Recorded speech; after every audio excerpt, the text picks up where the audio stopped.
Esto es Curiosidad Relativa, un canal dedicado a recopilar datos curiosos si te gusta aprender y descubrir cosas nuevas. Quédate, este es tu canal.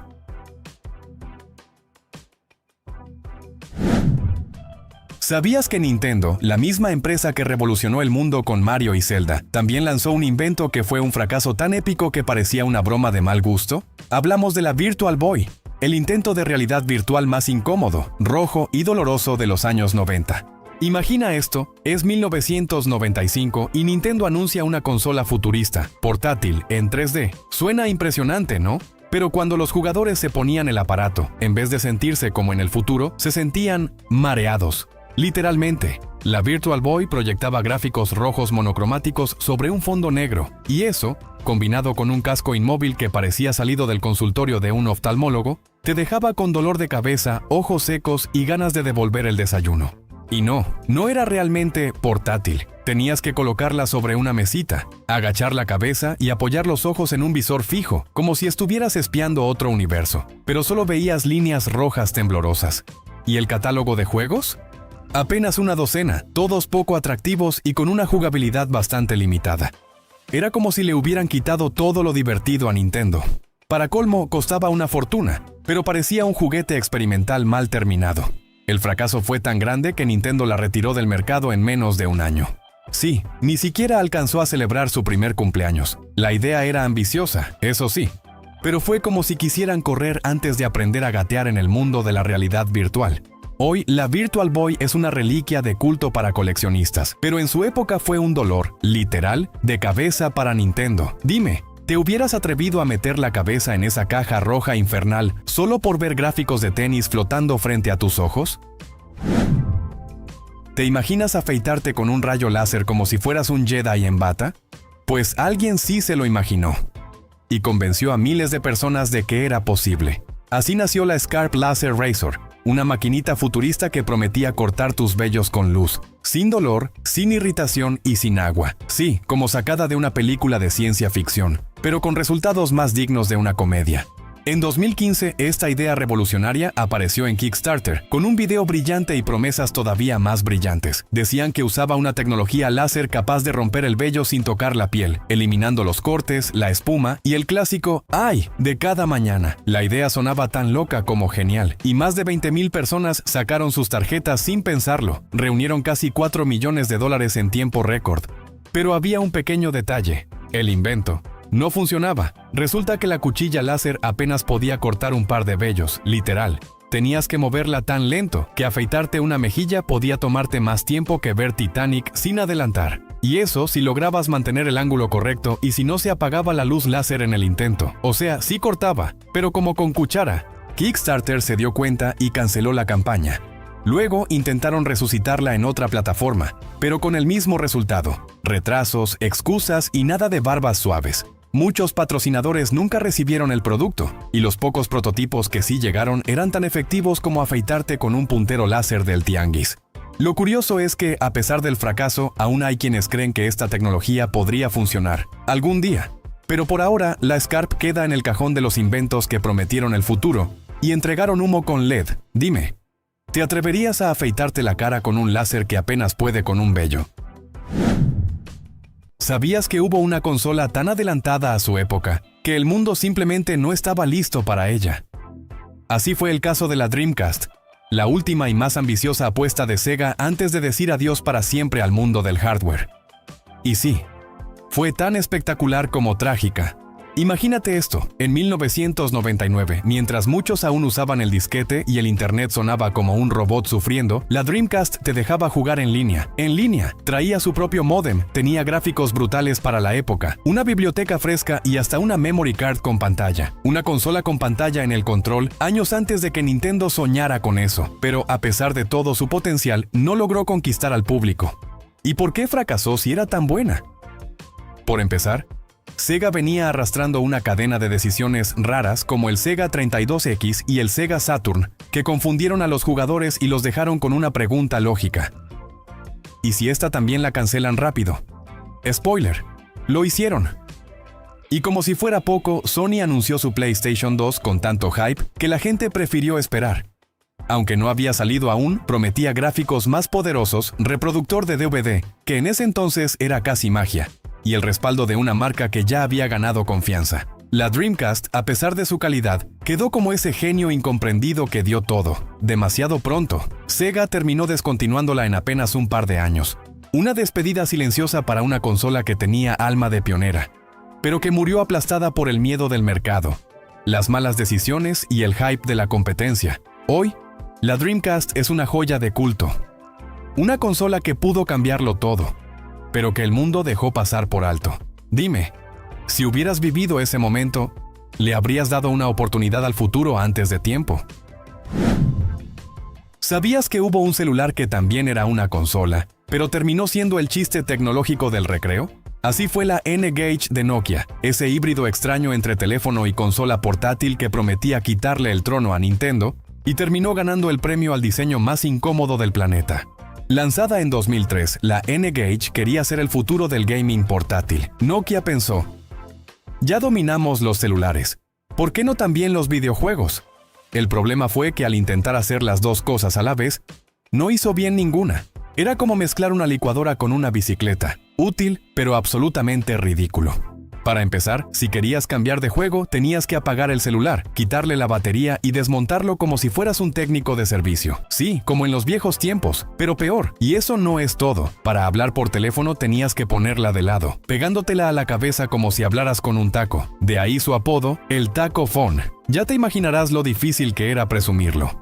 En cuanto a los juegos, bueno, sí tenía algunos títulos interesantes como Tony Hawk o Tomb Raider, pero la pantalla vertical y los controles incómodos arruinaban la experiencia. Era como jugar en un cajero automático mientras haces malabares. Nokia invirtió millones en campañas publicitarias, incluso creando torneos de gaming para demostrar su poder. Pero el público no cayó. En solo un año, la N-Gage ya era motivo de burlas. Y aunque intentaron revivirla con nuevas versiones, la mancha ya era imposible de borrar. Nintendo seguía vendiendo Game Boys a lo loco, y Nokia regresó a lo que sabía hacer: celulares con Snake. Hoy, la N-Gage es un recuerdo curioso, una advertencia para todo inventor. Si vas a combinar dos cosas, asegúrate de que al menos una funcione bien. Dime, ¿alguna vez te atreverías a llamar a alguien con un taco futurista pegado a la cara? ¿Alguna vez soñaste con ponerte una mochila y salir volando como un superhéroe? Pues en los años 60 eso estuvo a punto de pasar, o al menos eso creíamos. El famoso jetpack de Bell parecía sacado directamente de una película de James Bond. Un aparato que te amarrabas a la espalda y te lanzaba por los aires como si fueras Iron Man versión retro. Suena increíble, ¿no? Bueno, en la práctica, era un desastre con hélices. La idea era simple: moverte por el cielo con propulsión personal, sin aviones ni autos, solo tú y tu mochila cohete. Pero había un detalle, mejor dicho, muchos. Para empezar, el jetpack solo podía volar 20 segundos. Sí, apenas levantabas vuelo, ya tenías que estar pensando en cómo aterrizar antes de que se acabara el combustible. Era como tener una bici que solo avanza 3 pedaleos y se apaga. Y si eso no fuera suficiente, el combustible era tan explosivo como caro. Cada vuelo era una mezcla de adrenalina, terror y riesgo de convertirte en fuegos artificiales humanos. Ni hablar del control. Dirigirlo era como tratar de manejar un toro en llamas. Muy pocos pilotos lograban dominarlo sin parecer una piñata con propulsor. Aún así, el ejército de Estados Unidos se interesó. Querían ver si servía para misiones rápidas o rescates, pero cuando vieron que era más probable que el soldado se estrellara contra un árbol antes de completar el recorrido, mejor dijeron: gracias, pero no, joven. Hoy, los jetpacks modernos siguen intentando mejorar la fórmula, pero el de Bell quedó como el pionero fallido, un ícono del casi lo logramos en la historia de la tecnología. Dime, ¿te atreverías a ponerte una mochila explosiva a la espalda solo para volar 20 segundos como si fueras un héroe? ¿O un chicharrón con casco? ¿Sabías que uno de los autos más famosos del cine fue, en la vida real, un fracaso tan estrepitoso que ni viajando al pasado pudo salvarse? El DeLorean DMC-12, ese auto con puertas de ala de gaviota que todos recordamos por Volver al Futuro, fue en realidad una gran promesa, que terminó estrellándose contra la dura pared del mercado.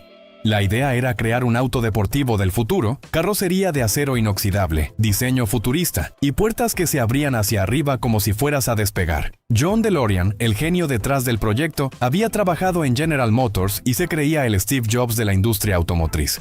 Su visión era clara, hacer historia, y vaya que lo logró. Pero no como él esperaba. Para empezar, el DMC-12 no era rápido. De hecho, su rendimiento era más parecido al de una tostadora con ruedas. Tenía un motor que parecía susurrar en lugar de rugir, y aceleraba con la emoción de una bicicleta cuesta arriba. Pero lo más loco era su precio. Costaba como un deportivo de lujo, pero se manejaba como un refri con espejos. Además, la producción fue un caos. La fábrica se instaló en Irlanda del Norte, en plena crisis política, con problemas financieros desde el día 1. Y por si fuera poco, el propio John DeLorean fue arrestado por tráfico de drogas en un intento desesperado por salvar su empresa. Sí, tal como lo oyes, drogas. Aunque luego fue absuelto, el daño ya estaba hecho. Se produjeron menos de 10,000 unidades y la compañía quebró en menos de 3 años. Pero gracias al cine, el DeLorean se volvió inmortal, aunque más como ícono cultural que como buen auto. Lo curioso es que hoy en día, tener uno es símbolo de culto, aunque sigue siendo igual de incómodo y lento que antes. Dime, ¿te atreverías a conducir un auto que se ve increíble, pero maneja como una lavadora con ruedas? En 2011, quizá lo llegaste a ver o conocer de qué estoy hablando, pues que Sony hizo una jugada arriesgada. Tomó un smartphone y lo fusionó con un control de PlayStation. Así nació el Sony Xperia Play. Un dispositivo que, al deslizarlo, te revelaba un gamepad completo, como si llevaras una consola en el bolsillo. Sonaba perfecto. Un teléfono Android con botones reales para jugar. Y sí, era llamativo. Pero muy pronto, la emoción se convirtió en decepción. La PSP, también de Sony, tenía mejores gráficos, mejor catálogo y más potencia. Entonces, ¿por qué comprar un híbrido? Si podías tener una consola real. Los juegos móviles, además, empezaban a abrazar las pantallas táctiles. Angry Birds, Temple Run, Fruit Ninja. Ninguno necesitaba botones físicos. Así que, el gran control del Xperia Play se volvió innecesario. Y luego está el tema del apoyo de los desarrolladores. Muy pocos juegos se adaptaron al gamepad, y los exclusivos brillaban por su ausencia. Era como tener un mando sin juegos que lo aprovecharan. Y ojo con lo técnico. A pesar de ser un móvil para gamers, su procesador era de un solo núcleo, junto con una RAM que no impresionaba ni en su época. Los juegos pesados iban a tirones. Era bonito, era único, pero no era potente, y no era práctico. Muchos lo compramos ilusionados, yo incluido. Claro, mis papás lo pagaron a meses sin intereses. No era barato. Y para colmo, me lo robaron. Con todo eso, el Xperia Play terminó en las listas de fracasos. Una idea buena, pero con ejecución floja. Hoy es una rareza de colección. Una pieza de historia para quienes soñamos con una consola en el teléfono.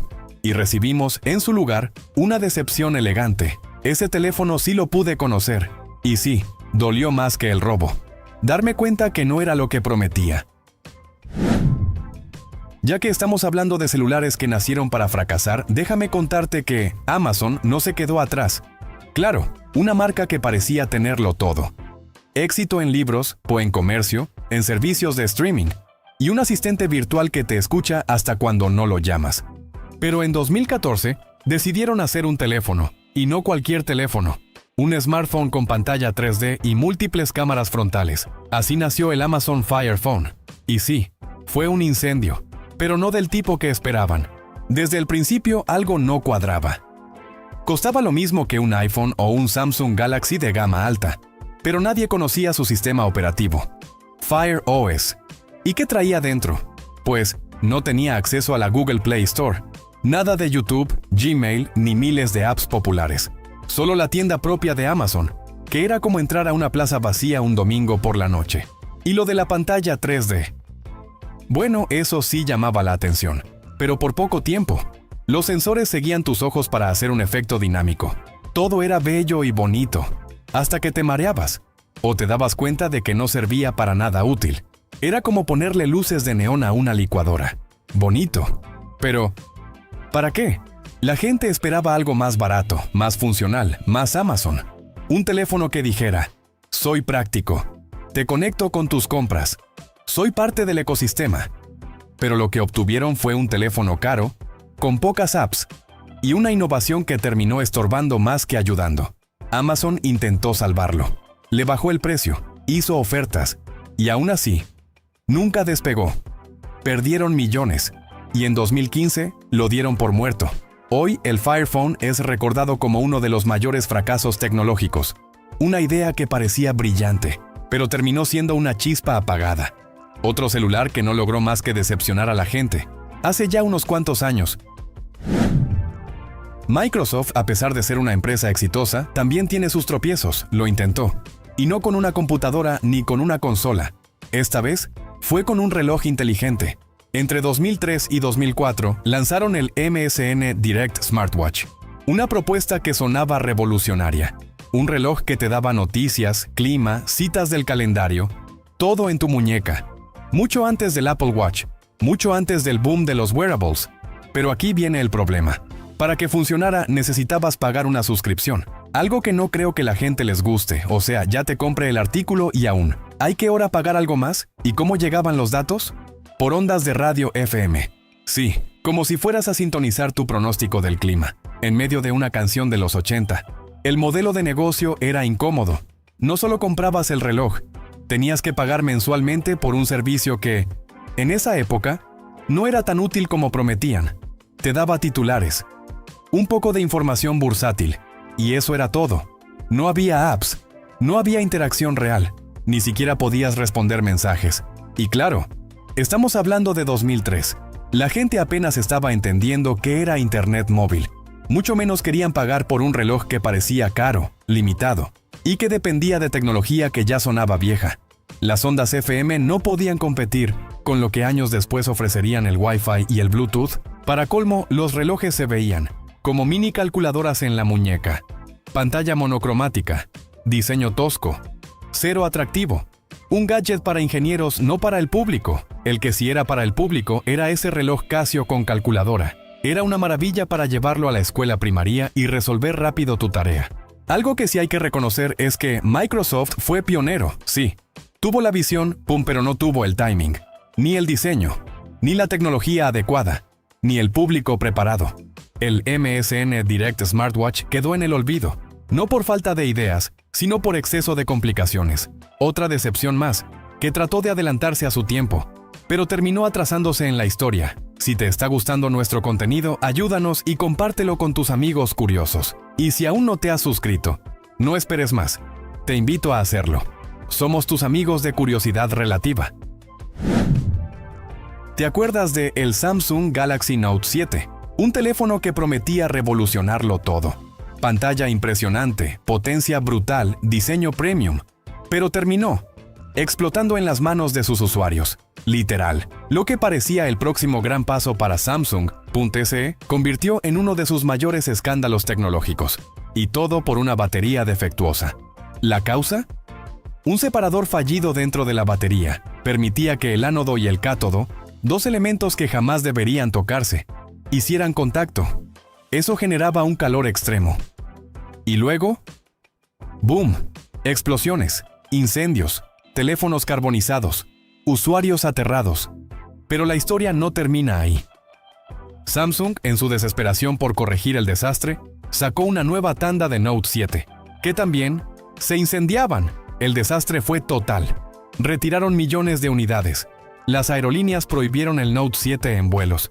Y los memes no tuvieron piedad. Recuerdo uno que decía, el regalo perfecto para tu suegra. Samsung perdió miles de millones de dólares. Su imagen se desplomó. Y lo peor, la confianza del público quedó hecha cenizas.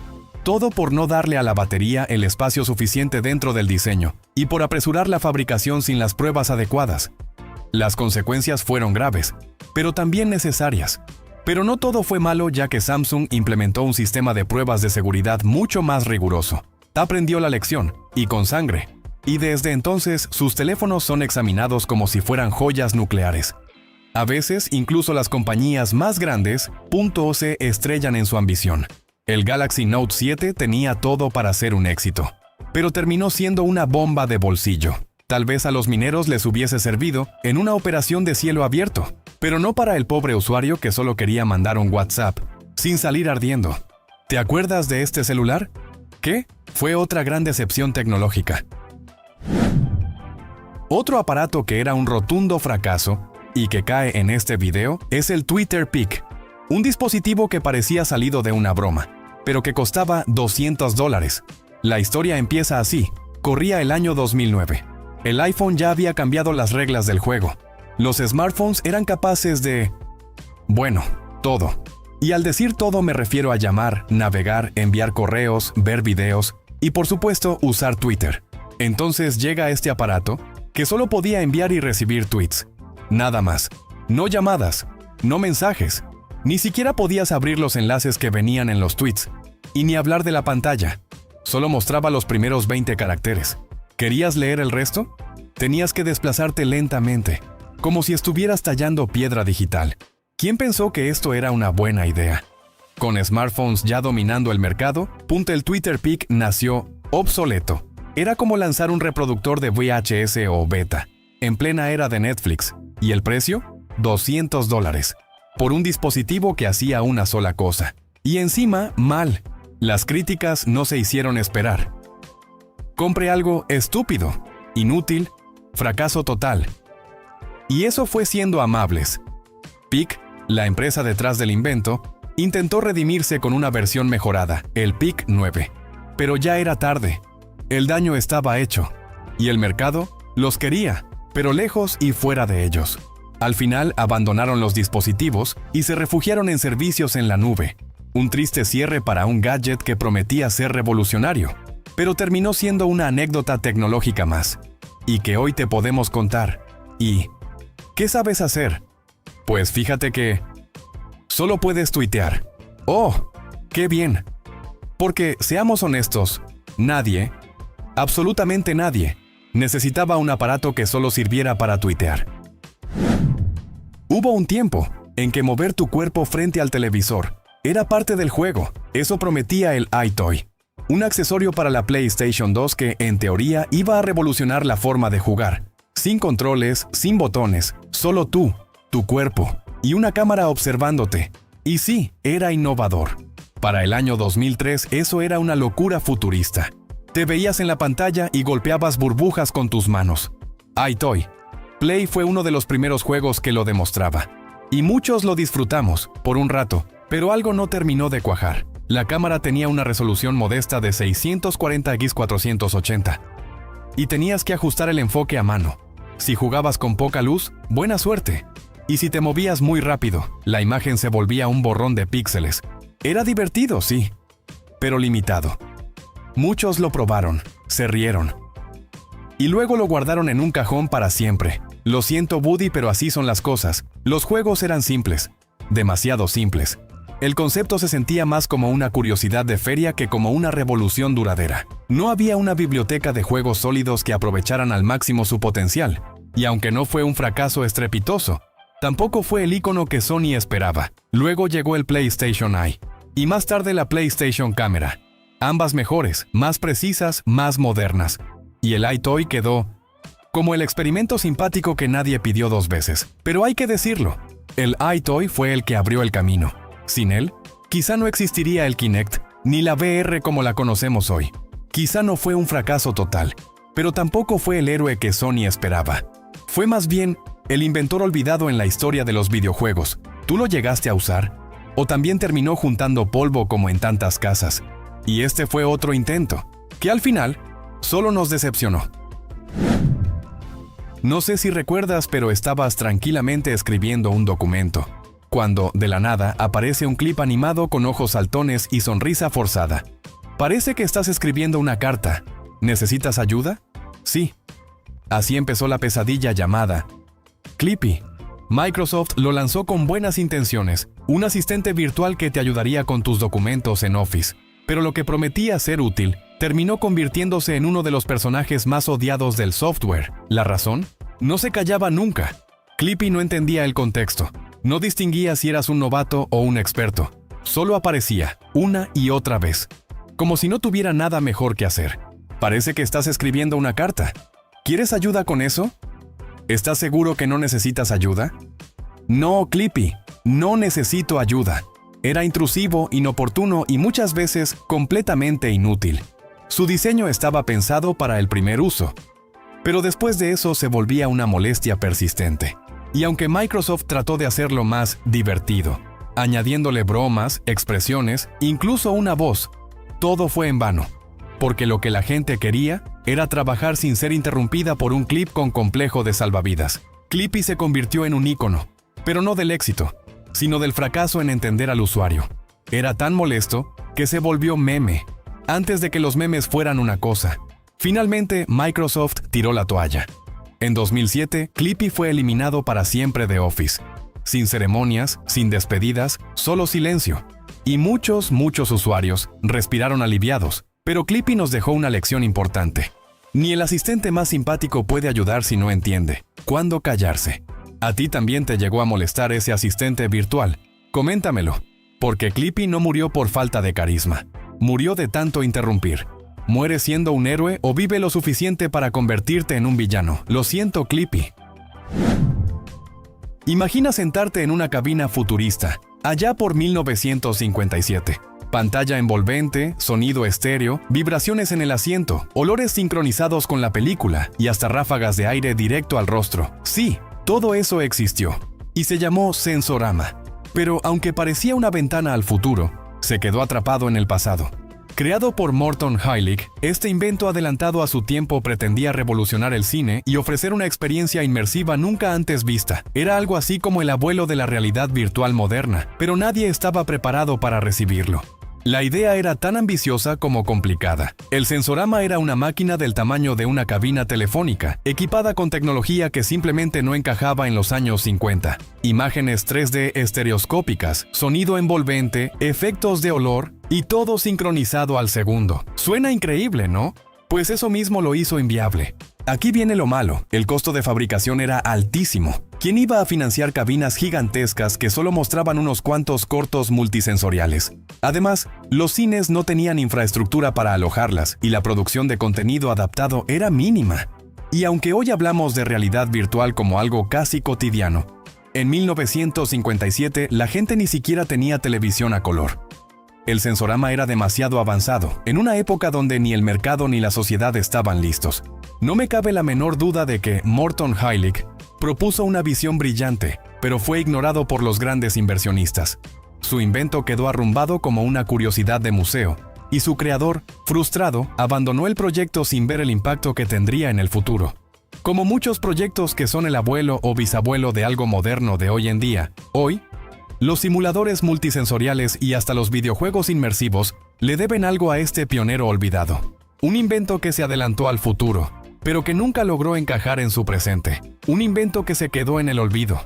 Dime, ¿crees que si hubiera nacido en otra década, sería un éxito mundial? Cuando GoPro anunció su propio dron en 2016, todo el mundo se emocionó. El GoPro Karma prometía ser la combinación perfecta entre imagen de alta calidad y libertad aérea. Pero esa emoción se desplomó, literalmente, en pleno vuelo sin advertencia alguna. El Karma perdía energía. ¡Zas! Se apagaba en el aire y caía como piedra, sin control, sin aviso, sin compasión, y con eso se estrellaron también las expectativas de que era un dron confiable. GoPro había vendido unas 2.500 unidades y tuvo que retirarlas todas del mercado. Un golpe durísimo para su reputación, para sus finanzas y para sus fans. Todo se estaba cayendo como su dron. ¿Te imaginas estar grabando una toma épica en la montaña y ver cómo tu dron simplemente se apaga y se estrella? Exacto, eso pasó, y no solo una vez. Pero el golpe no vino solo. La competencia, DJI, ya llevaba ventaja. GoPro llegó tarde y con fallas, en un mercado donde no hay margen para errores. Y como si no fuera suficiente, la empresa ya enfrentaba problemas financieros, despidos, caída de acciones, pérdida de confianza. Y el Karma, en lugar de ser el salvador, se convirtió en el culpable. La empresa salió del negocio de drones poco después, sin planes de volver, sin despedida épica, solo un silencio incómodo, como el que queda después de ver algo que iba a ser espectacular, y terminó siendo solo una decepción más. El GoPro Karma fue una promesa en el aire, que terminó estrellándose con la realidad. ¿Los conociste antes de su retiro en el mercado? Cuando Pontiac presentó el Aztek, Muchos esperaban un vehículo revolucionario, y lo fue, pero no en el buen sentido. Con un diseño que parecía salido de una caricatura futurista mal renderizada, el Aztek se convirtió en uno de los autos más criticados de todos los tiempos. Sus líneas angulosas, proporciones extrañas y el plástico gris que cubría parte del exterior hacían que la mayoría lo mirara y dijera: ¿y esto es en serio? ¿De verdad es un vehículo? Pero, ¿qué cosa más horrenda? Pontiac tenía grandes planes, un SUV que también fuera minivan y que pudiera irse de campamento. Traía una tienda de campaña que se acoplaba en la parte trasera. Innovador, sí. ¿Práctico? No lo sé. Tal vez, ¿bonito? ¡Ay, no! Por supuesto que no. Intentaron venderlo como el vehículo perfecto para la generación X, pero entre el diseño confuso, los interiores con plásticos duros y el precio elevado, nadie se sintió realmente atraído. Ni los aventureros, ni las familias, ni los urbanos, ni los extraterrestres, por cosas como esas no se comunican con nosotros. General Motors esperaba vender 75,000 unidades el primer año. ¿Y cuánto lograron? Solo 27,000. Ni siquiera cubrieron gastos. Y aunque en años posteriores intentaron corregir errores, el daño ya estaba hecho. El Aztek ya era sinónimo de ¿qué estaban pensando? Hoy algunos lo ven como de culto o adelantado a su época. Pero seamos sinceros, nunca me lo compraría. Para mis gustos, está feo. Otro invento que se ganó su participación en este video es el kinetófono. Fue uno de esos inventos que prometían cambiarlo todo, pero terminaron siendo una gran decepción. Una máquina creada para combinar imagen y sonido en pleno siglo XIX. Sí, desde entonces ya soñaban con cine con audio. El plan era sincronizar las imágenes del kinetoscopio con el sonido de un fonógrafo, y aunque la idea sonaba revolucionaria, la ejecución fue un desastre. ¿Cuál era la razón? Poder sincronizar ambos aparatos era casi imposible. Mientras veías a alguien hablar, el audio se atrasaba, o se adelantaba, o simplemente no cuadraba. El resultado: risas incómodas, espectadores confundidos, y como pasa algunas veces, críticas nada amables. Pero eso no fue lo peor, ya que aparecieron los hermanos Lumière con su cinematógrafo. Una máquina que no solo mostraba películas con mejor calidad, sino que lo hacía en pantalla grande para todo un público. Una experiencia colectiva que arrasó con la idea del kinetoscopio, donde cada persona debía ver la película de forma individual, como si fuera una lupa con una escena dentro. Mientras los Lumière hacían funciones en salones repletos, el kinetófono te dejaba solo, pegado a una caja, intentando adivinar qué decía el actor. No había emoción colectiva, ni carcajadas al unísono, ni aplausos al final. Solo un intento torpe de fusionar dos tecnologías que aún no estaban listas para bailar juntas. Y lo más curioso, Edison no creía necesario proyectar películas a lo grande. Para él, bastaba con que una persona viera su invento a la vez. Grave error. La historia le demostró lo contrario. Así que sí, algo más que nació para fracasar, y cuya competencia, sin duda, tuvo mucha más popularidad. Hubo una época en la que los cielos fueron conquistados por gigantes flotantes, dirigibles colosales, envueltos en estructuras de aluminio, surcando el aire con elegancia. El más famoso de todos, el Hindenburg, un prodigio de la ingeniería, y también el principio del fin. El 6 de mayo de 1937, en Lakehurst, Nueva Jersey, el Hindenburg descendía suavemente. Todo parecía normal, hasta que, en segundos, el cielo se encendió en llamas. El gas hidrógeno, altamente inflamable, hizo lo que todos temían: explotó. La aeronave fue devorada por el fuego ante los ojos del mundo. Murieron 36 personas, y la confianza en los cepelines murió con ellas. Aquel fue el golpe más fuerte, pero no fue el único. El hidrógeno, aunque más barato que el helio, era un riesgo constante. Un gas explosivo que flotaba en un gigantesco globo sobre las cabezas de cientos de pasajeros. ¿En serio pensaron que era buena idea? Mientras tanto, los aviones de ala fija ganaban terreno, más rápidos, más eficientes, más seguros, y sin la necesidad de enormes hangares para despegar y aterrizar. Los cepelines, que habían dominado el transporte transatlántico con estilo y comodidad, comenzaron a parecer anticuados, y con la llegada de la Segunda Guerra Mundial, la industria recibió el golpe final. Los dirigibles eran vulnerables al fuego enemigo, fáciles de derribar, lentos y costosos de mantener. Incluso su rol militar fue limitado y cada vez más cuestionado. La compañía Zeppelin cerró en 1945, y así uno de los sueños más ambiciosos de conquista del cielo se apagó lentamente, flotando hacia el olvido. Un invento majestuoso, sin duda, pero también una advertencia: quedó obsoleto. Y no olvidemos, también era peligroso. Otro invento que se volvió un fracaso. Estuvo en una costa tranquila de Nueva York. Nikola Tesla levantó una torre de casi 60 metros de altura. La llamaban Wardenclyffe. No era un faro, no era una antena común, era una promesa. Energía inalámbrica gratuita para todo el mundo. Sí, energía gratis. Pero claro, eso no le gustó a todos. El cerebro detrás de esta maravilla era Tesla, un genio adelantado a su tiempo, un inventor que soñaba con iluminar el planeta, sin cables, sin límites, sin facturas. Pero entonces entra en escena J.P. Morgan, el magnate financiero que apoyó el proyecto. Al principio sonaba a una inversión brillante, pero cuando Morgan se enteró de que Tesla no planeaba cobrar por la energía, todo cambió. Una red eléctrica global, donde cualquiera pudiera conectarse libremente, inaceptable para un sistema basado en el control. Morgan retiró su financiación en 1901, y lo que era un sueño revolucionario, se convirtió en un esqueleto de acero, olvidado por el mundo. Pero la historia no termina ahí. Algunos dicen que Tesla iba por más que solo energía, que quería transmitir información, vibraciones, incluso pensamiento. Otros afirman que su tecnología podía alterar climas o perturbar frecuencias naturales, y por eso lo silenciaron. En 1917, en plena guerra, el gobierno de Estados Unidos demolió la torre, temiendo que fuera usada por espías enemigos. ¿Coincidencia? ¿O simplemente una excusa conveniente? Tesla murió solo, sin fortuna, y con sus papeles confiscados, y su torre desapareció del mapa. Hoy, en ese mismo lugar, se levanta un centro dedicado a su memoria. Pero la torre, la original, esa que podría haber cambiado el curso de la humanidad, nunca volvió a levantarse. ¿Fue realmente un fracaso técnico? ¿O alguien se aseguró de que fracasara? Tú, ¿qué es lo que crees? Este invento realmente fue un fracaso y una historia no muy agradable. Pero aquí te lo contamos. Una fría mañana de febrero de 1912, un hombre subió los 57 metros de la Torre Eiffel, con una idea entre ceja y ceja: volar. Algo que nos fascina aún sí, poder volar.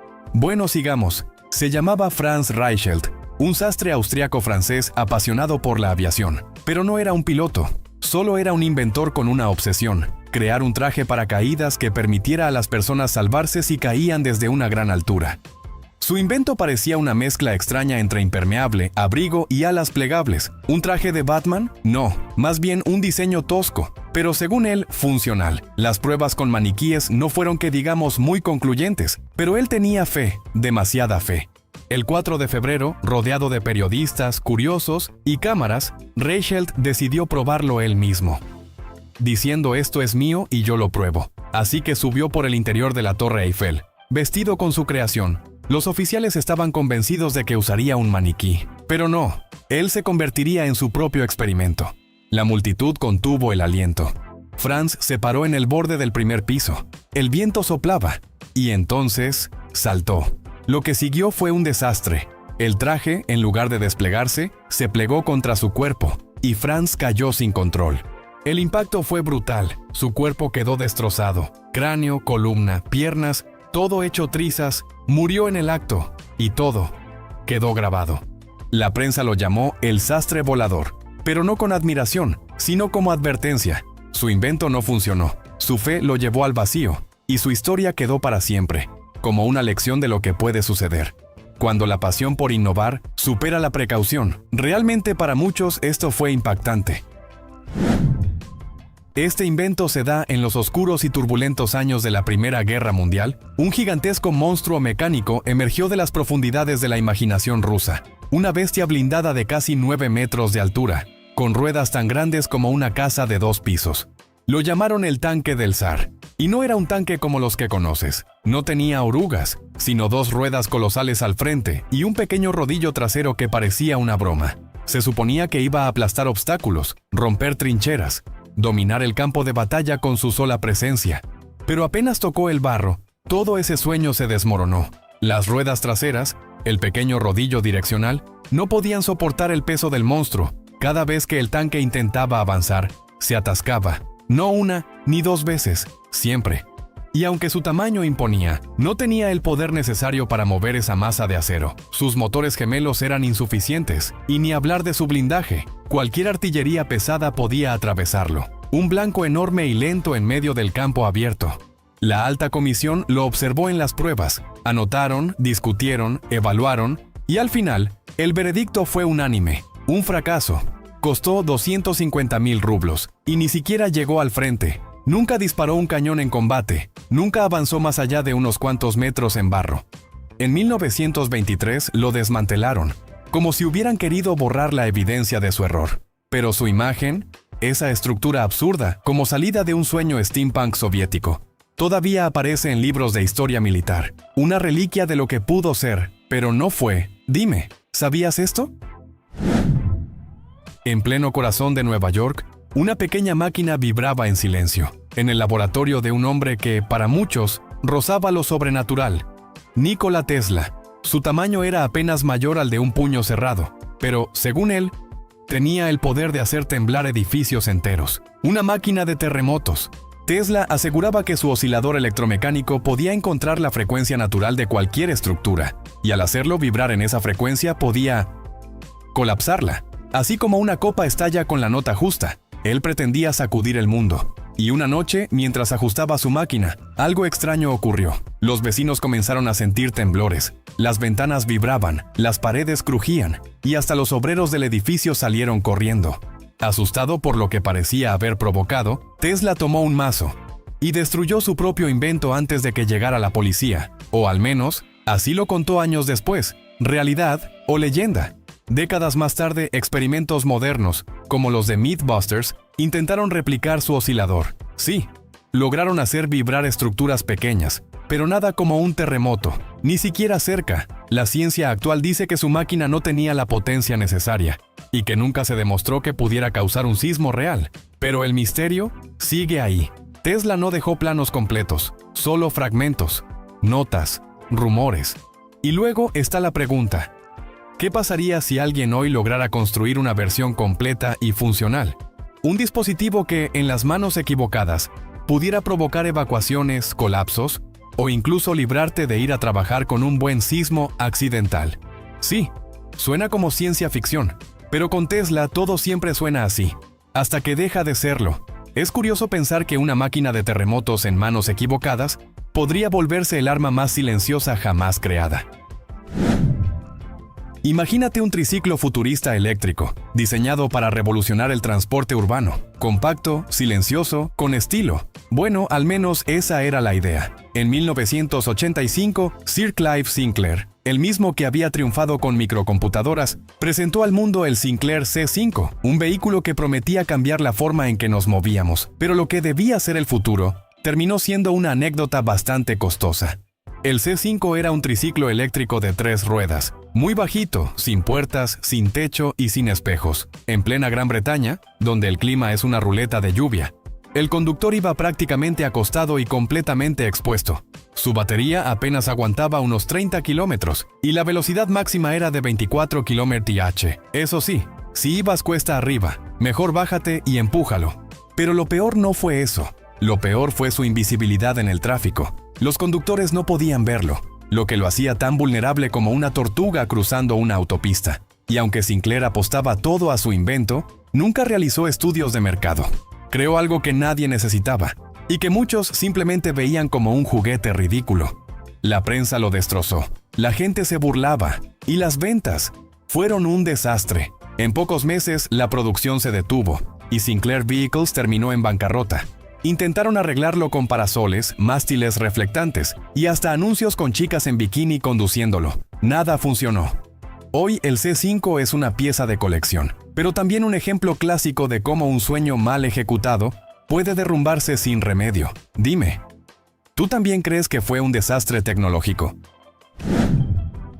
En 1985, Coca-Cola hizo lo impensable. Cambió su fórmula secreta. Así nació la New Coke, una versión más dulce, más moderna y supuestamente mejor. Las pruebas de sabor a ciegas decían que ganaba frente a Pepsi y hasta frente a la Coca-Cola original. Pero hay algo que las encuestas no pudieron prever: el amor incondicional del público por lo clásico.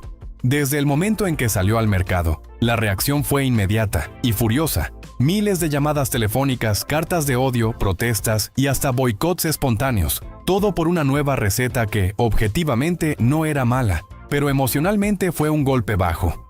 La gente no solo bebía Coca-Cola, la sentía suya. Era parte de su infancia, de sus recuerdos. Era un símbolo cultural, y de repente esa conexión desapareció en un sorbo.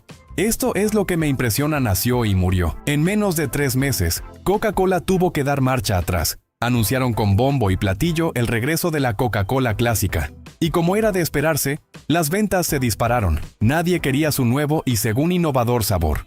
Pero no todo fue un desastre. Paradójicamente, el fracaso de la New Coke reavivó el amor por la fórmula original. La gente volvió a valorarla más que nunca, como si hubieran estado a punto de perderla para siempre. Eso sí, el experimento erróneo costó unos $30 millones, sin contar el golpe a la reputación de la marca. Hoy, el caso de la New Coke se estudia en universidades de todo el mundo, como ejemplo de cómo una mala lectura del consumidor puede derribar incluso a los gigantes, porque aunque Coca-Cola sea una de las empresas más grandes del planeta, también ha tenido sus fracasos, como este. Este invento con una idea muy futurista. Pero en 2002, una empresa llamada Cybernaut Corporation decidió dar un salto al futuro y lanzó algo que prometía revolucionarlo todo, el Cybernaut Poma, un ordenador portátil corporal. Sí, como lo oyes, una computadora pegada a tu cuerpo, con CPU en la ropa, una micropantalla en la cabeza y un teclado en el antebrazo. Parecía salido de un sueño loco con visión al año 2300. Bueno, sí exageré, pero la realidad fue mucho más cruel. Para empezar, costaba $1,500, y no hablamos de tecnología de alto rendimiento. Su procesador era bastante limitado. La batería duraba una nada, y la experiencia de uso era horrible. Bueno, según lo describen. Imagina caminar con cables por todos lados, una pantallita colgando frente a tu ojo, y tecleando en tu brazo mientras tratas de no tropezar. Era como ser un cyborg. Eso suena bien, pero lo que en realidad eras solo un escritorio con movimiento y enredadera de cables. Muchos lo llamaron el wearable que nadie pidió. Porque aunque la idea era adelantada a su tiempo, el diseño era incómodo, torpe y visualmente ridículo. ¿Quién iba a usar eso en la calle, sin parecer un experimento fallido? Además, el rendimiento era tan pobre que ni siquiera justificaba el esfuerzo de llevarlo puesto. La tecnología aún no estaba lista, y tampoco el mercado. El Cybernaut Poma terminó siendo un chiste costoso, una idea innovadora, pero mal ejecutada. Y cuando una tecnología no es práctica, ni accesible, ni funcional, el fracaso es inevitable. Con el tiempo, la empresa desapareció del mapa, y el Poma quedó como un ejemplo de esos inventos que quisieron volar antes de saber caminar. ¿Sabías de este invento que fracasó? Hubo un tiempo en que guardar tus archivos más importantes requería algo más que un simple clic, y ahí es cuando apareció el disco zip. Prometía ser la evolución del disquete, más espacio, más velocidad, más futuro, pero ese futuro fue muy corto. Las unidades zip fueron lanzadas con bombo y platillo. Parecían una solución revolucionaria, 100 megabytes por disco. En los 90 eso era impresionante. Pero el problema no tardó en golpear, literalmente, el clic de la muerte. Así se le conocía a ese fatídico sonido, cuando el cabezal de lectura de la unidad .cc estrellaba contra el disco, y adiós datos, adiós confianza, adiós reputación. Y si eso no fuera suficiente, el mercado no esperó. Los CDs grabables llegaron con más capacidad, después los DVDs, y cuando las memorias USB aparecieron, portátiles, resistentes, sin piezas móviles, rápidas y con más espacio, el zip no tuvo ninguna posibilidad.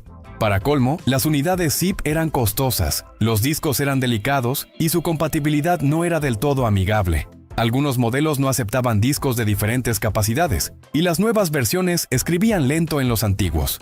Una receta perfecta para la frustración.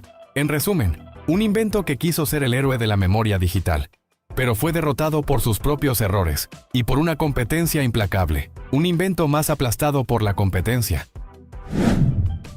¿Un cubo de cristal con cerebro de computadora? Sí, eso intentó ser el Power Mac G4 Cube.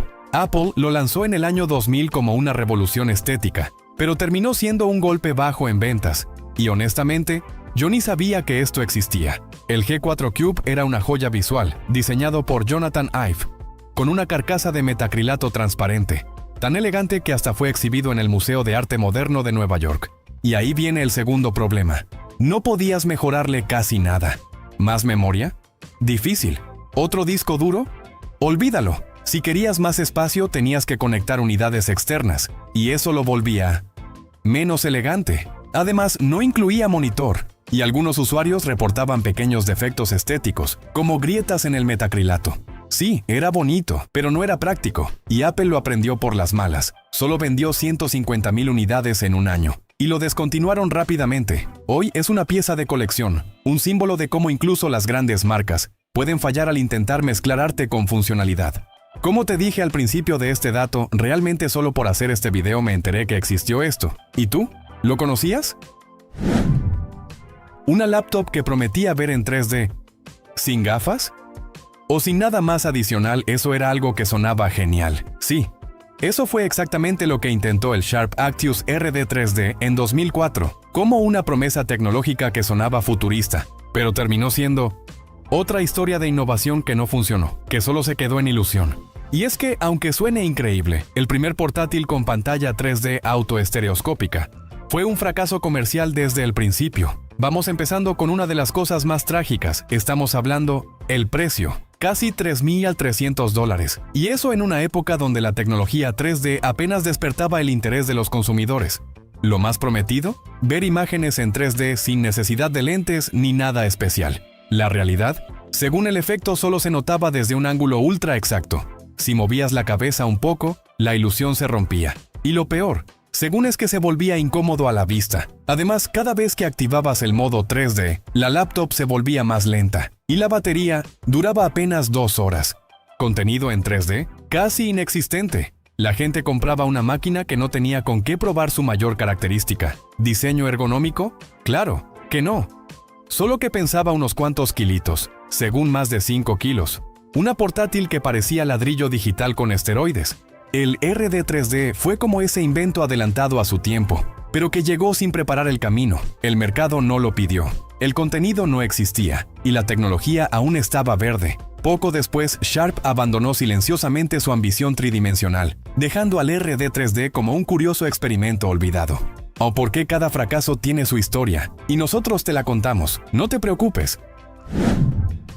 En 2005, Motorola y Apple unieron fuerzas para lanzar un teléfono que prometía revolucionar la forma de escuchar música, y lo llamaron ROKR-E1, un celular con iTunes integrado, el primero de su clase, pero lo que pintaba como el inicio de una era dorada, terminó convirtiéndose en un desastre con tono de despedida.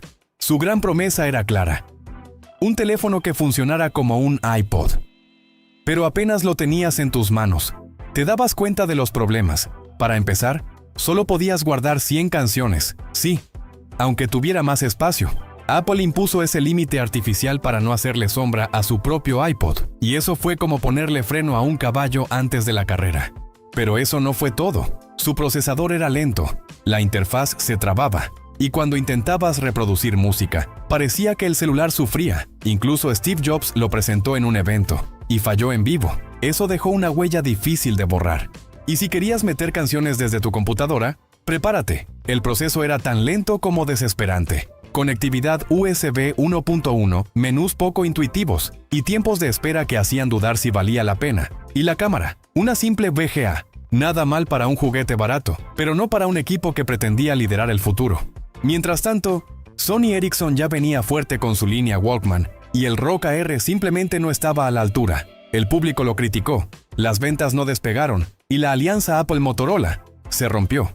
Pero como todo fracaso, dejó una enseñanza. El ROKR-E1 fue el ensayo antes del iPhone. 100 canciones quizás eran muchas para su época, pero muy pocas para conquistar al mundo.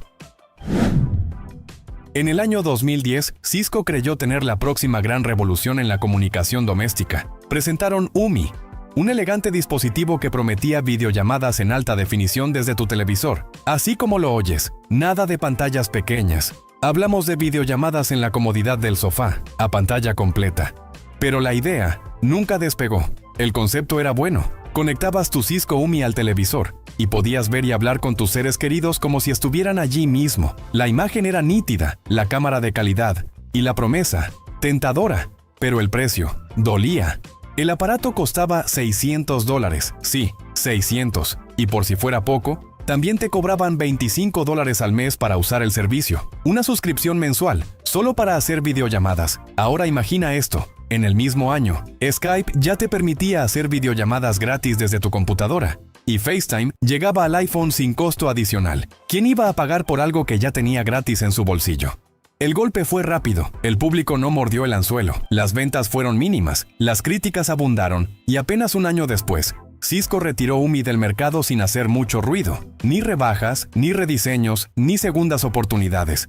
Fue como si nunca hubiera existido. El Cisco UMI pasó a la historia como otro intento fallido de anticiparse a un futuro que ya estaba llegando por otro camino. La idea tenía potencial, sí, pero el tiempo, el precio y la competencia no estaban de su lado. A veces no es suficiente con tener la tecnología. Hay que saber cuándo, cómo y cuánto vale realmente para el usuario. Una más de esas cosas que fracasaron, así sin más. Dormir está subestimado, pero también sobreestimado. No creo que nunca se te haya pasado por la cabeza el quedarte dormido por más de 24 horas seguidas para recuperarte del mundo.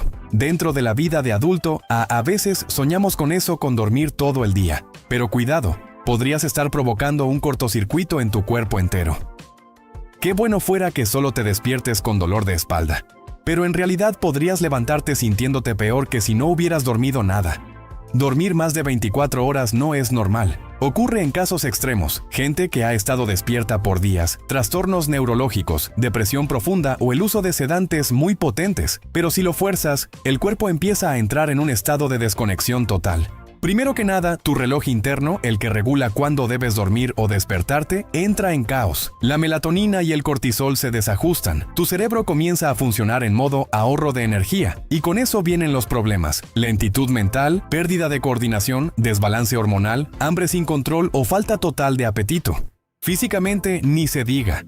Es seguro que vas a sentir rigidez total, hinchazón en las piernas por estar tanto tiempo sin moverse, visión borrosa, dolores de cabeza y lo peor.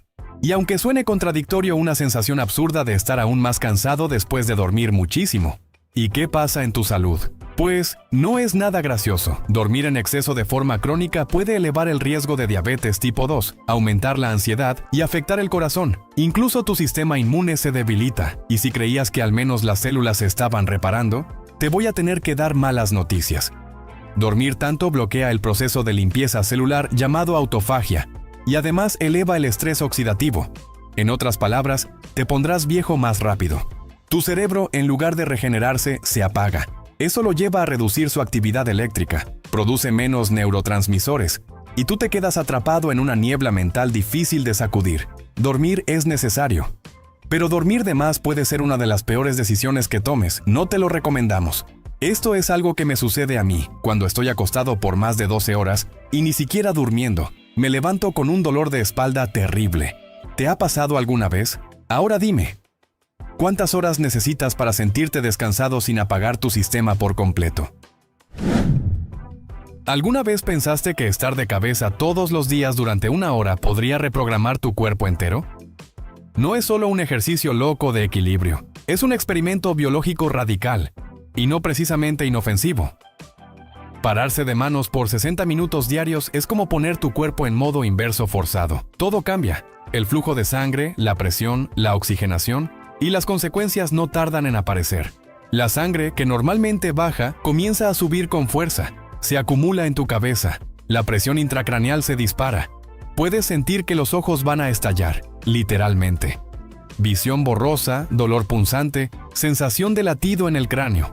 Todo por desafiar la gravedad. El corazón, confundido, empieza a trabajar más, no para bombear sangre a los pies, sino para evitar que todo se quede arriba. Y mientras tanto, tus piernas se quedan sin riego adecuado. Y el sistema digestivo también se ve afectado. El estómago y los intestinos se comprimen contra el diafragma en dirección inversa. Incluso hacer la digestión se vuelve una lucha. En cuanto a los músculos, sí, ganarás fuerza en hombros y espalda, pero tus muñecas sufrirán. Con una hora diaria de presión, puedes desarrollar desde tendinitis hasta el síndrome del túnel carpiano. Sin contar que, si no tienes una postura perfecta, el cuello y las vértebras cervicales podrían pagarlo caro. En el rostro, las venas pueden dilatarse y hasta romperse capilares. Y si hay predisposición genética, incluso un desprendimiento de retina es posible. A nivel celular, el exceso de presión en el cerebro puede debilitar la barrera hematoencefálica, la línea de defensa que protege tu mente de toxinas, y el sistema linfático, en vez de drenar correctamente, colapsa por estar forzado a trabajar al revés.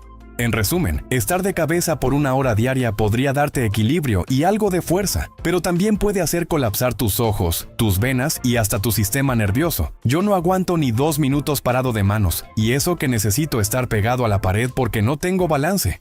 ¿Y tú? ¿Te atreverías a desafiar a la gravedad sabiendo que cada minuto podría pasarte la factura? ¿Comer carne cruda? ¿Qué es lo que podría pasarnos? Bueno, aunque suena primitivo, exótico o simplemente aterrador. Pero si decides hacerlo con frecuencia, podrías estar sirviendo en bandeja de plata tu cuerpo entero a bacterias, virus y parásitos que no perdonan ni una mordida. Cuando comes carne sin cocinar, tu estómago entra en modo defensa total. Su reacción es aumentar su producción de ácido, y esto lo hace para intentar eliminar intrusos invisibles. Pero si la carne está contaminada, y muchas veces lo está, ese escudo no es suficiente. Entonces ocurre lo peor. Los patógenos atraviesan el sistema digestivo y se expanden. Tu cuerpo responde con espasmos, vómitos, diarrea, fiebre. En algunos casos, se desata un infierno intestinal. Intestinos inflamados, sangre en las heces, deshidratación extrema, todo por una supuesta tostada gourmet sin fuego. Las bacterias más comunes como Salmonella, E. coli, Listeria o Campylobacter no perdonan. Algunas pueden dañar tus riñones, provocar abortos espontáneos o causar fiebres tan intensas que terminas hospitalizado. Y luego están los parásitos, que pueden crecer hasta 10 metros dentro de ti. O Trichinella spiralis, que no se conforma con el intestino. Ataca músculos, ojos y sistema nervioso. ¿Y si te toca un caso raro? Podrías enfrentarte a algo como la enfermedad de Creutzfeldt-Jakob, una afección cerebral degenerativa, sin cura y mortal. Así de catastrófico puede llegar a ser. Ahora hablemos de qué pasa a nivel celular. El daño es igual de brutal. Las bacterias destruyen tu flora intestinal. Las toxinas perforan las paredes del intestino. Y si se filtran al torrente sanguíneo, prepárate para una tormenta inflamatoria en todo el cuerpo. Ni siquiera congelar la carne te salva por completo. Sí, elimina algunos parásitos, pero no las bacterias ni sus toxinas. Y si la carne no es de grado especial o no se ha tratado correctamente, los riesgos siguen ahí, acechando. En resumen, cada mordida de carne cruda es una ruleta rusa microscópica. Tu sistema inmunológico se ve forzado a pelear batallas innecesarias. Tu cuerpo, poco a poco, comienza a desgastarse desde adentro. La tostada caníbal, ese plato tradicional de Bélgica hecho con carne cruda, es algo que no se me antoja probar. ¿Y a ti? ¿Te atreverías a comer algo así, sabiendo lo que podría pasar después? Quedarte en completo silencio. Suena pacífico, ¿verdad? Pero si decides no hablar durante semanas, meses o incluso un año, lo que comienza como un acto de tranquilidad puede transformarse lentamente en una prisión invisible. Al principio todo parece en calma. Tus cuerdas vocales descansan, tus músculos faciales se relajan, pero mientras el mundo afuera sigue hablando, dentro de ti, algo empieza a cambiar.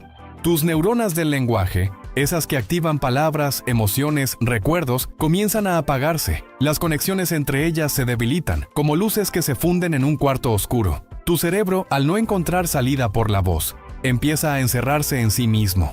Las áreas de Broca y Wernicke, las encargadas de que entiendas y formes el lenguaje, se vuelven silenciosas. Tu plasticidad cerebral se adapta. Lo que no usas lo apaga, y la voz que antes era tuya empieza a sentirse lejana. Tu cuerpo también se transforma. Las cuerdas vocales pierden elasticidad. Los músculos de la mandíbula y la lengua olvidan cómo moverse en sincronía. Incluso tu respiración se vuelve distinta, más baja, más sigilosa, como si tu cuerpo temiera ser escuchado. Y entonces llega lo más aterrador. La mente. Al no poder hablar, tu cerebro empieza a gritar. Pero por dentro, pensamientos repetitivos, voces internas más fuertes que nunca, sueños donde hablas, gritas, pero nadie te oye. Tu identidad se vuelve borrosa. ¿Quién eres si no puedes expresarte? Después de 6 meses sin hablar, mirar a alguien a los ojos y soltar una palabra puede provocarte ansiedad. Y si pasas un año en silencio absoluto, podrías despertar un día sin reconocer tu propia voz, sin saber si puedes volver a decir tu nombre sin que se quiebre el aire. No hablar puede parecer una forma de escape, pero si ese silencio no es elegido con conciencia, puede abrir la puerta a algo más oscuro, una desconexión con el mundo. Y lo más peligroso, contigo mismo, quedarse callado por mucho tiempo. Creo que es una buena opción, pero dime, ¿Te atreverías a probarlo sabiendo que el silencio también puede devorarte? Imagina quitarte los zapatos y no volver a ponerlos jamás. Durante un día, una semana, un mes, y al pasar el año tu cuerpo ya no será el mismo. Tus pies se transforman. Ahora que ya no usas zapatos ni sandalias, las plantas, ahora desnudas, se endurecen, se llenan de capas gruesas como una armadura de queratina natural. Cada paso se convierte en una advertencia, el más mínimo error. Una piedra filosa, un clavo oxidado, una superficie ardiente puede marcar la diferencia entre continuar o infectarte. Tu sistema nervioso comienza a afinarse. Después de un tiempo, las terminaciones nerviosas se despiertan como si hubieran estado dormidas toda la vida. Sientes la textura de cada suelo, la humedad, la vibración de cada grieta. Es hipersensibilidad pura y a veces insoportable. Tu forma de caminar cambia. Ya no golpeas con fuerza. Ahora tus pasos son suaves, cautelosos, como si supieras que el mundo allá afuera está lleno de amenazas invisibles. Tus músculos se endurecen. Tus tobillos aprenden a sostenerte sin ayuda, pero cada paso también es una apuesta. ¿Pisaste excremento animal? ¿Una espina oculta en la tierra? ¿Un charco contaminado? Tus pies lo sabrán, tarde o temprano.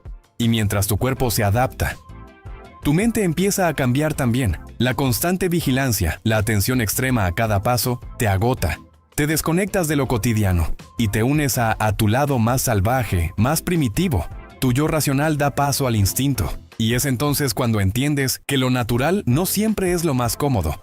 Porque si bien ganas fuerza, equilibrio y conexión, también arriesgas heridas abiertas, infecciones silenciosas y un dolor tan real como la tierra bajo tus pies. Hay quienes lo llaman grounding, pero si no lo haces con respeto, la tierra te muerde. Dime, ¿te atreverías a dejar de usar zapatos por el resto de tu vida? Dime. ¿Estarías dispuesto a sentir el mundo en carne viva, sabiendo que un simple paso en falso podría costarte más que una ampolla? Imagínate dejar el desodorante, de un día para otro. Todo comienza de forma silenciosa, pero pronto el cambio se hace notar. Tu axila, esa zona aparentemente tranquila, entra en caos biológico. Las bacterias, que antes eran mantenidas a raya por tu desodorante o antitranspirante, celebran su liberación, y el olor explota. No es sudor puro, es sudor descompuesto, mezclado con bacterias felices y rebeldes. Si antes usabas antitranspirante, ahora sudas como si corrieras una maratón en tu día normal. Tus glándulas, bloqueadas por años, se activan sin control, y lo peor es que esa humedad no viene sola. Se siente, se nota y se huele. Algunos dicen que es una desintoxicación, pero no estás expulsando toxinas mágicamente. Lo que en realidad pasa es un reequilibrio, un reajuste del ecosistema bacteriano de tu piel. Pero cuidado, el camino a ese equilibrio puede doler. Irritación, picor, incluso pequeños brotes pueden aparecer en personas sensibles. Tu piel no está acostumbrada al nuevo ambiente y reacciona. Sin embargo, si logras aguantar el temporal, si sobrevives a las primeras semanas, algo curioso sucede. Tu olor corporal empieza a calmarse, las bacterias se reorganizan, tu sudor ya no huele tan fuerte, y tu cuerpo comienza a encontrar su nuevo balance, sin químicos, sin bloqueos. Pero no te confíes, no todos pueden con el proceso. Y si vives en un clima caluroso, trabajas con gente, o simplemente no quieres que el ascensor se convierta en una cámara de tortura, tal vez sea mejor pensarlo 2 veces. Porque sí, tu cuerpo puede adaptarse, pero mientras tanto, tu entorno también sufre. Mejor sí debes usar para evitar esos olores raros de nosotros. Dime, ¿te atreverías a pasar por ese apocalipsis aromático, solo para dejar el desodorante atrás? Te has reído tanto que ya no puedes parar. Empiezas con un simple ja ja ja, y de pronto estás sin aliento, con la barriga apretada y lágrimas cayendo por tus mejillas como si estuvieras viendo la película más triste del mundo. Pero no, estás riendo sin control, y tu cuerpo empieza a colapsar poco a poco. Primero, el dolor. Tus abdominales entran en una rutina de CrossFit improvisada. El diafragma se contrae con fuerza, una y otra vez, hasta que sientes que tus costillas piden tregua. Duele, como si hubieras hecho 200 abdominales en 5 minutos. Después, la respiración. Empiezas a jadear, como si te faltara el aire, y es que, literalmente, lo necesitas. Tu cerebro se queda sin suficiente oxígeno, y tú, entre carcajadas, buscas una bocanada desesperada de aire. Pero no para ahí, la presión en la cabeza sube, y ¡pum!, aparece el dolor. Un dolor de cabeza que parece decirte, ¿en serio vas a seguir riendo? Tus ojos se inundan, no de tristeza, sino por el sistema lagrimal desbordado. Y por si fuera poco, esa presión abdominal puede ser traicionera. Un pequeño chorro, una gota inesperada. Sí, también puedes sufrir incontinencia por un ataque de risa incontrolable. Y al final, cuando por fin logras calmarte, te sientes como si hubieras corrido una maratón, exhausto, vacío y tal vez un poquito avergonzado. ¿Te ha pasado? Ese momento en que reír se vuelve un castigo, pero no puedes ni quieres parar. Porque la risa es medicina, pero en exceso también puede ser un caos corporal. Así que la próxima vez que te rías a carcajadas, recuerda que tu cuerpo lo toma muy en serio. Y si te está gustando nuestro contenido, ayúdanos compartiéndolo para llegar a más gente curiosa como tú, nosotros, tus amigos de Curiosidad Relativa. No olvides suscribirte y darnos un like. Dime, ¿alguna vez reíste tanto que pensaste que ibas a morir de risa? Acabas de comerte una hamburguesa doble con papas, refresco y helado de postre, y ahora, sin pensarlo mucho, decides irte directo al gimnasio a hacer cardio, pesas o lo que sea. Pero tu cuerpo no está listo para eso. Está en plena batalla digestiva. Lo primero que notarás será una sensación de pesadez brutal. Te cuesta moverte, respirar, y cada salto o flexión se siente como un castigo. ¿Por qué? Porque toda tu sangre está concentrada en el estómago, ayudando a descomponer ese banquete. Y tú, insensato, le estás pidiendo a tus músculos que trabajen como si nada. El resultado, calambres abdominales, náuseas o incluso vómitos. Literalmente puedes terminar con la comida en el suelo del gimnasio. Y eso no es todo. El reflujo ácido hace su entrada triunfal. Cada movimiento de impacto, como correr o saltar, empuja el contenido del estómago hacia arriba. Quemazón, acidez y ese sabor espantoso en la garganta. Lo que debía ser una sesión de ejercicio se convierte en un episodio de sufrimiento sin pausa. Y el rendimiento, olvídalo. Te sentirás lento, torpe, como si tu cuerpo estuviera diciendo, ¿en serio pensaste que era buena idea correr con medio kilo de carne en el estómago? Y aún hay más. Algunas personas pueden sufrir una caída repentina de la presión arterial. Sudor frío, visión borrosa, mareo, el famoso bajón te atrapa sin aviso, y todo por no esperar. Porque sí, tu cuerpo puede hacer muchas cosas, pero no al mismo tiempo. Comer y digerir es una misión compleja. Ejercitarse también lo es, y combinar ambas tareas puede tener consecuencias desagradables.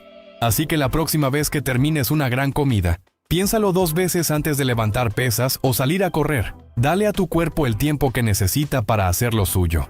No creo que no hayas experimentado esto al menos una vez, esa sensación de querer ser saludable, y terminar lamentándolo en sudor, náusea y arrepentimiento. Dime, ¿cuánto tiempo esperas tú antes de moverte, después de comer como rey? Un día sin teléfono, sin pantallas, sin notificaciones, mensajes, ni redes sociales, para muchos, suena como un castigo, pero para tu cuerpo y tu mente, puede ser un reinicio total. Al principio, claro, hay caos, sientes ansiedad, te llevas la mano al bolsillo por reflejo, y no está ahí. Tu cerebro, acostumbrado al estímulo constante, entra en estado de abstinencia digital, y aparece el famoso FOMO, el miedo a perderte algo. Pero si lo resistes, lo que viene después es impactante. Tu sueño mejora, y no un poco, muchísimo. Al eliminar la exposición a la luz azul, tu cuerpo produce más melatonina, la hormona que regula el sueño. Duermes más rápido, más profundo, y despiertas con la mente más clara. Tus ojos respiran, nada de ardor, ni visión borrosa, ni esa sensación de tener arena dentro. La fatiga ocular desaparece, y la tensión en cuello y cabeza se reduce notablemente. Y lo más sorprendente, empiezas a ver cosas que habías dejado de notar. El sonido del viento, las expresiones reales de las personas, el color del cielo sin filtro. Tus interacciones también cambian. Miras a los ojos, escuchas sin distraerte, respondes con pausa, no con prisa, porque no hay notificaciones que interrumpan, solo personas reales frente a ti. Y entonces, sucede algo raro. Te aburres, sí, ese viejo sentimiento olvidado, pero en ese espacio surgen ideas, recuerdos, creatividad. Tu mente divaga, conecta, reflexiona y sientes algo muy parecido a paz. Pero no todo es perfecto, porque la adicción digital no desaparece en un día. Volverás a sentir el impulso, volverás a mirar el reloj, como si ahí apareciera Instagram. Pero si lo sostienes, si logras quedarte 24 horas sin una pantalla, habrás ganado algo más valioso que cualquier like. Tu atención, tu tiempo, tu realidad. Así que, dime tú, ¿podrías dejar todas las pantallas de tu día a día? ¿O ya no sabrías cómo se ve el mundo sin un marco digital? Sonreír. Aunque no tengas ganas, aunque por dentro estés roto, triste o vacío, obligar a tu rostro a mostrar alegría cuando no la sientes. ¿Crees que eso no tiene consecuencias? Pues tu cuerpo piensa lo contrario. Cuando fuerzas una sonrisa, estás activando más de una docena de músculos faciales, pero no es solo un ejercicio físico. Tu cerebro lo interpreta como una señal. Y ahí viene lo impactante. Ese simple gesto, aunque sea falso, puede activar la liberación de endorfinas, hormonas del placer. Sí, una sonrisa forzada puede engañar a tu mente y hacerte sentir un poquito mejor. Pero hay más.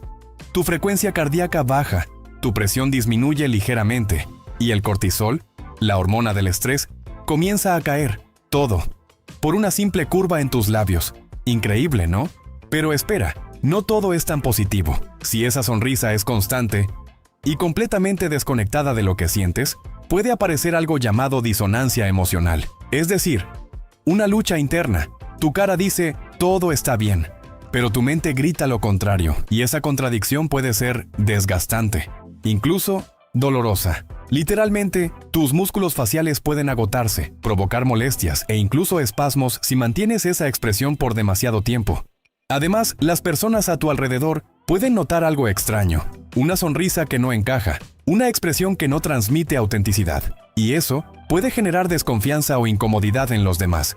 Y aún así, es curioso, forzar una sonrisa puede ser una pequeña medicina emocional, un empujón bioquímico, un recordatorio al cerebro de que, quizás, solo quizás, puedas empezar a sentirte mejor. Entonces dime, ¿sabías esto?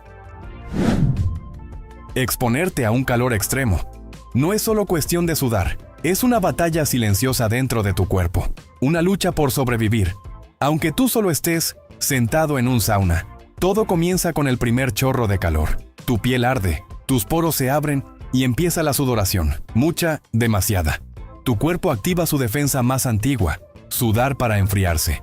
Pero ese sudor no solo es agua, también estás perdiendo sodio, potasio y minerales vitales. Y si no los repones, tu cuerpo empieza a fallar. Tu corazón, como un motor forzado, acelera su ritmo. Boom, boom, boom, boom. Late más rápido, llevando sangre a la superficie para disipar el calor, aunque eso signifique reducir la irrigación a órganos internos. Tus vasos sanguíneos se expanden, tu piel se pone roja y la presión arterial cae. De repente, te mareas. Sientes que el suelo se mueve, que el aire pesa. Y si te levantas rápido, ¡boom! El desmayo es inminente. Tu cerebro no está recibiendo lo suficiente. Pero eso no es todo. Si sigues ahí, si te niegas a salir, la deshidratación empeora.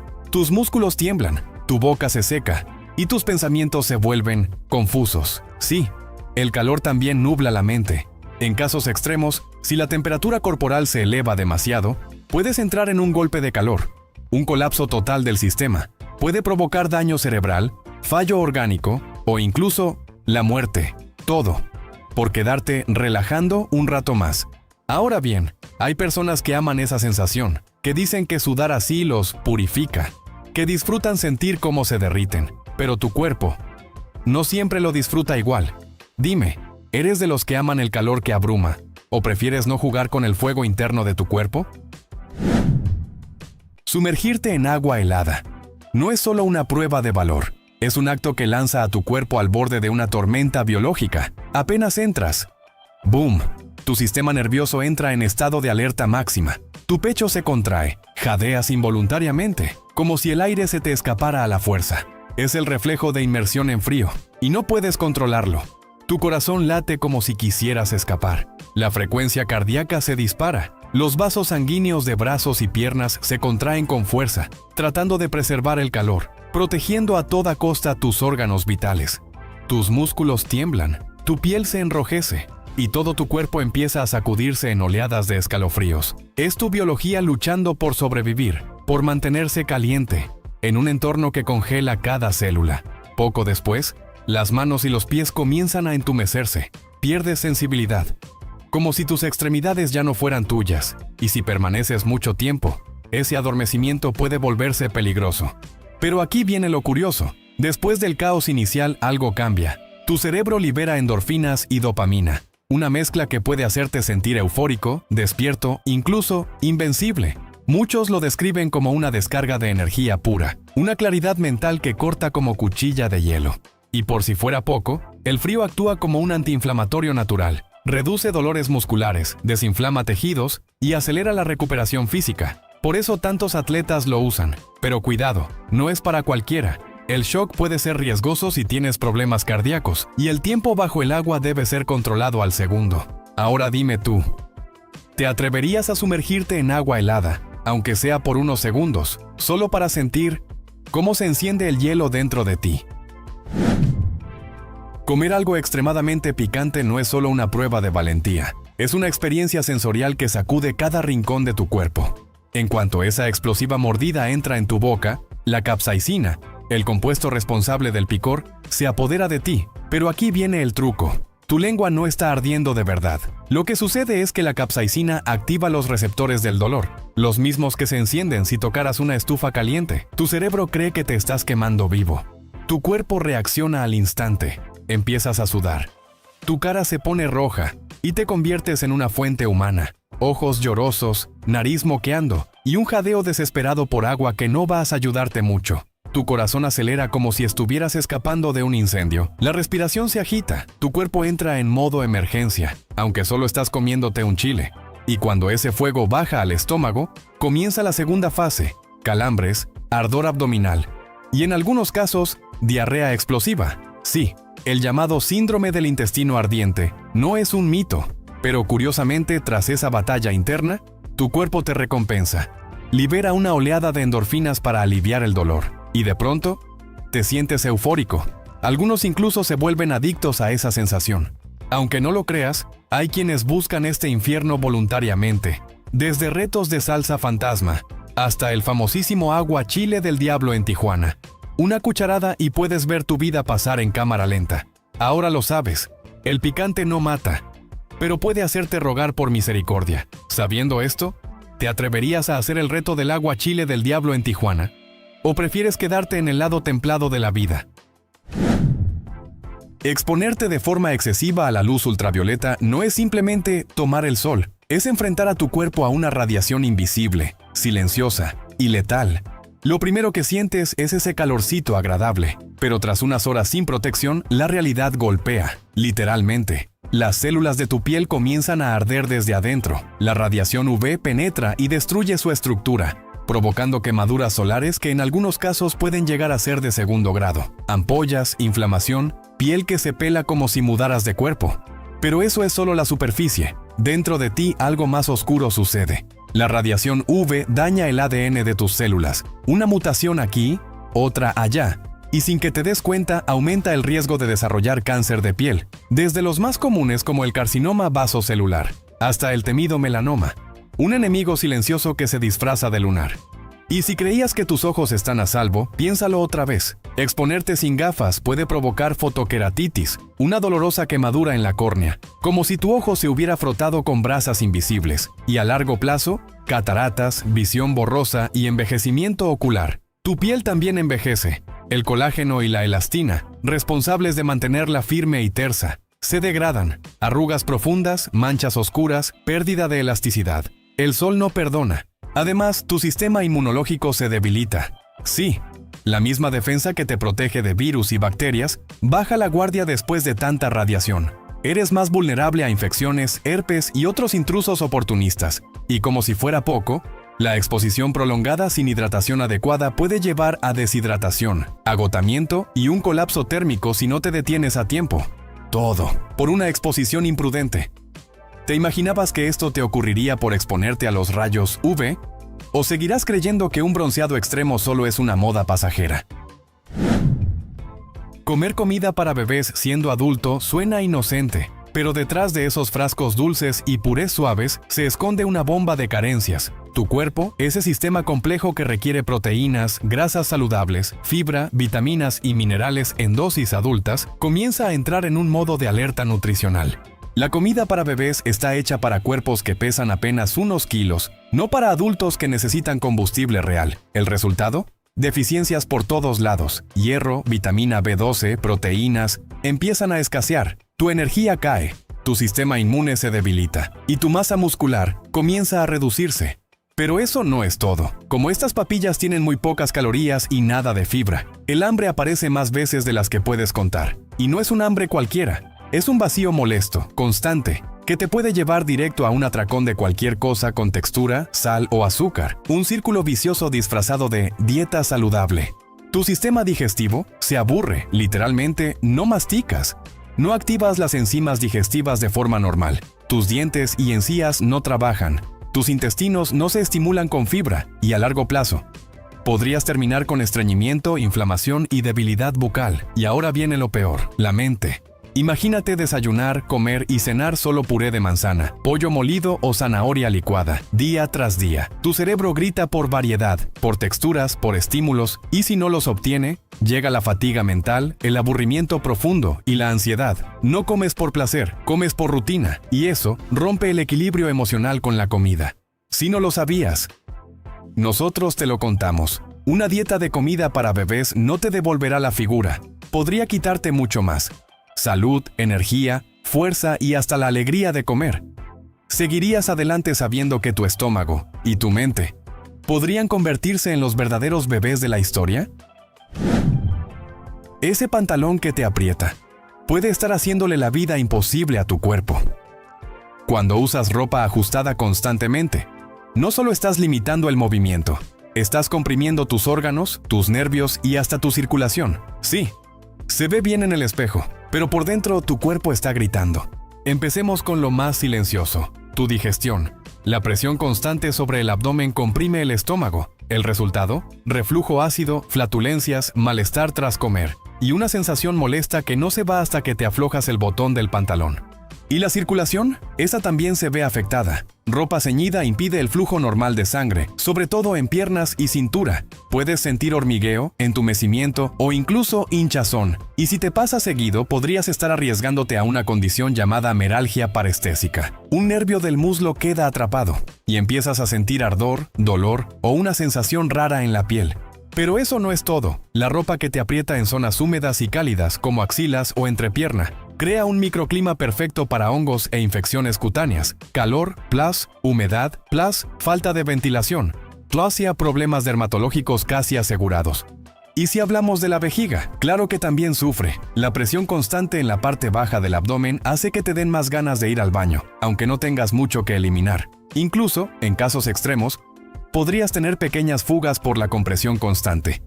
Mejor ponte unos pantalones que no te ajusten tanto, que te den comodidad, libertad y sobre todo, salud, porque esa moda que te aprieta hoy podría dejarte secuelas incómodas mañana. Dime, ¿vale la pena ese look si tu cuerpo es quien termina pagando el precio? ¿Alguna vez sentiste que el aire simplemente no entraba? Eso es lo que tu cuerpo experimenta cuando pasas tiempo en altitudes elevadas. No estás enfermo, estás desafiando la atmósfera. A más altura, menos oxígeno. Y tu cuerpo lo sabe. Desde el primer momento empieza a luchar para adaptarse. ¿Cómo? Respirando más rápido. Tu corazón se acelera, tus pulmones se expanden como nunca, pero aún así sientes que el aire no te alcanza. Entonces llega el mal de altura, dolores de cabeza punzantes, náuseas que te tumban, mareos como si estuvieras girando sin parar, y un cansancio tan brutal que subir unos pasos se siente como correr un maratón. Pero tu cuerpo no se rinde. Tus riñones activan un sistema de emergencia. Liberan eritropoyetina, una hormona que le dice a tu médula ósea: haz más glóbulos rojos ahora mismo. Y lo hacen cientos de miles cada día, porque con más glóbulos rojos transportas mejor el oxígeno, aunque haya menos en el aire. Mientras tanto, tu cuerpo se deshidrata sin que te des cuenta. El aire en las alturas es seco, frío, y tu respiración agitada elimina humedad constantemente. En pocas horas podrías estar perdiendo más agua de la que imaginas. ¿Y comer? Olvídalo. A muchos les desaparece el apetito por completo. Incluso hay quienes pierden peso sin proponérselo. Yo tampoco sabía que algunas personas pierden el apetito por estar en una altitud elevada, hasta que descubrí que el cuerpo sacrifica el hambre para sobrevivir. Así que la próxima vez que subas una montaña o visites una ciudad a gran altitud, no subestimes el cambio. Tu cuerpo entra en modo supervivencia. Lucha en silencio, se transforma, y si no le prestas atención puede pasarte factura. Dime, ¿te atreverías a vivir entre las nubes, sabiendo todo lo que tu cuerpo tiene que soportar para seguir respirando allá arriba? Comerte una pastilla de menta muy fuerte y masticar hielo al mismo tiempo puede parecer una tontería divertida, pero en realidad es una explosión de sensaciones que lanza a tu cuerpo a una pequeña tormenta sensorial. Todo comienza con el mentol. Esa sustancia activa unos receptores nerviosos llamados TRPM8, los mismos que detectan el frío. Pero no hay frío real, tu cerebro solo cree que está ocurriendo. Ahora agrégale hielo. Esta vez no es una ilusión, es frío de verdad. Y cuando se combina con el mentol, ¡boom! Los sensores de frío se saturan. Tu boca entra en un estado de congelación acelerada. Y no es solo una sensación. Puedes sentir adormecimiento en la lengua, los labios, incluso en el paladar, como si te hubieras aplicado anestesia natural. Pero lo peor llega sin aviso. El brain freeze. Ese punzante dolor en la frente, justo detrás de los ojos, como si tu cerebro se apretara en un puño helado. Ocurre porque el techo de tu boca enfría los vasos sanguíneos rápidamente, y tu cuerpo, al tratar de protegerse, los dilata de golpe. Ese cambio brusco es lo que te sacude la cabeza. Además, tu cuerpo reacciona con un aumento de saliva. Sí, tu boca empieza a llenarse como si quisiera expulsar la sensación.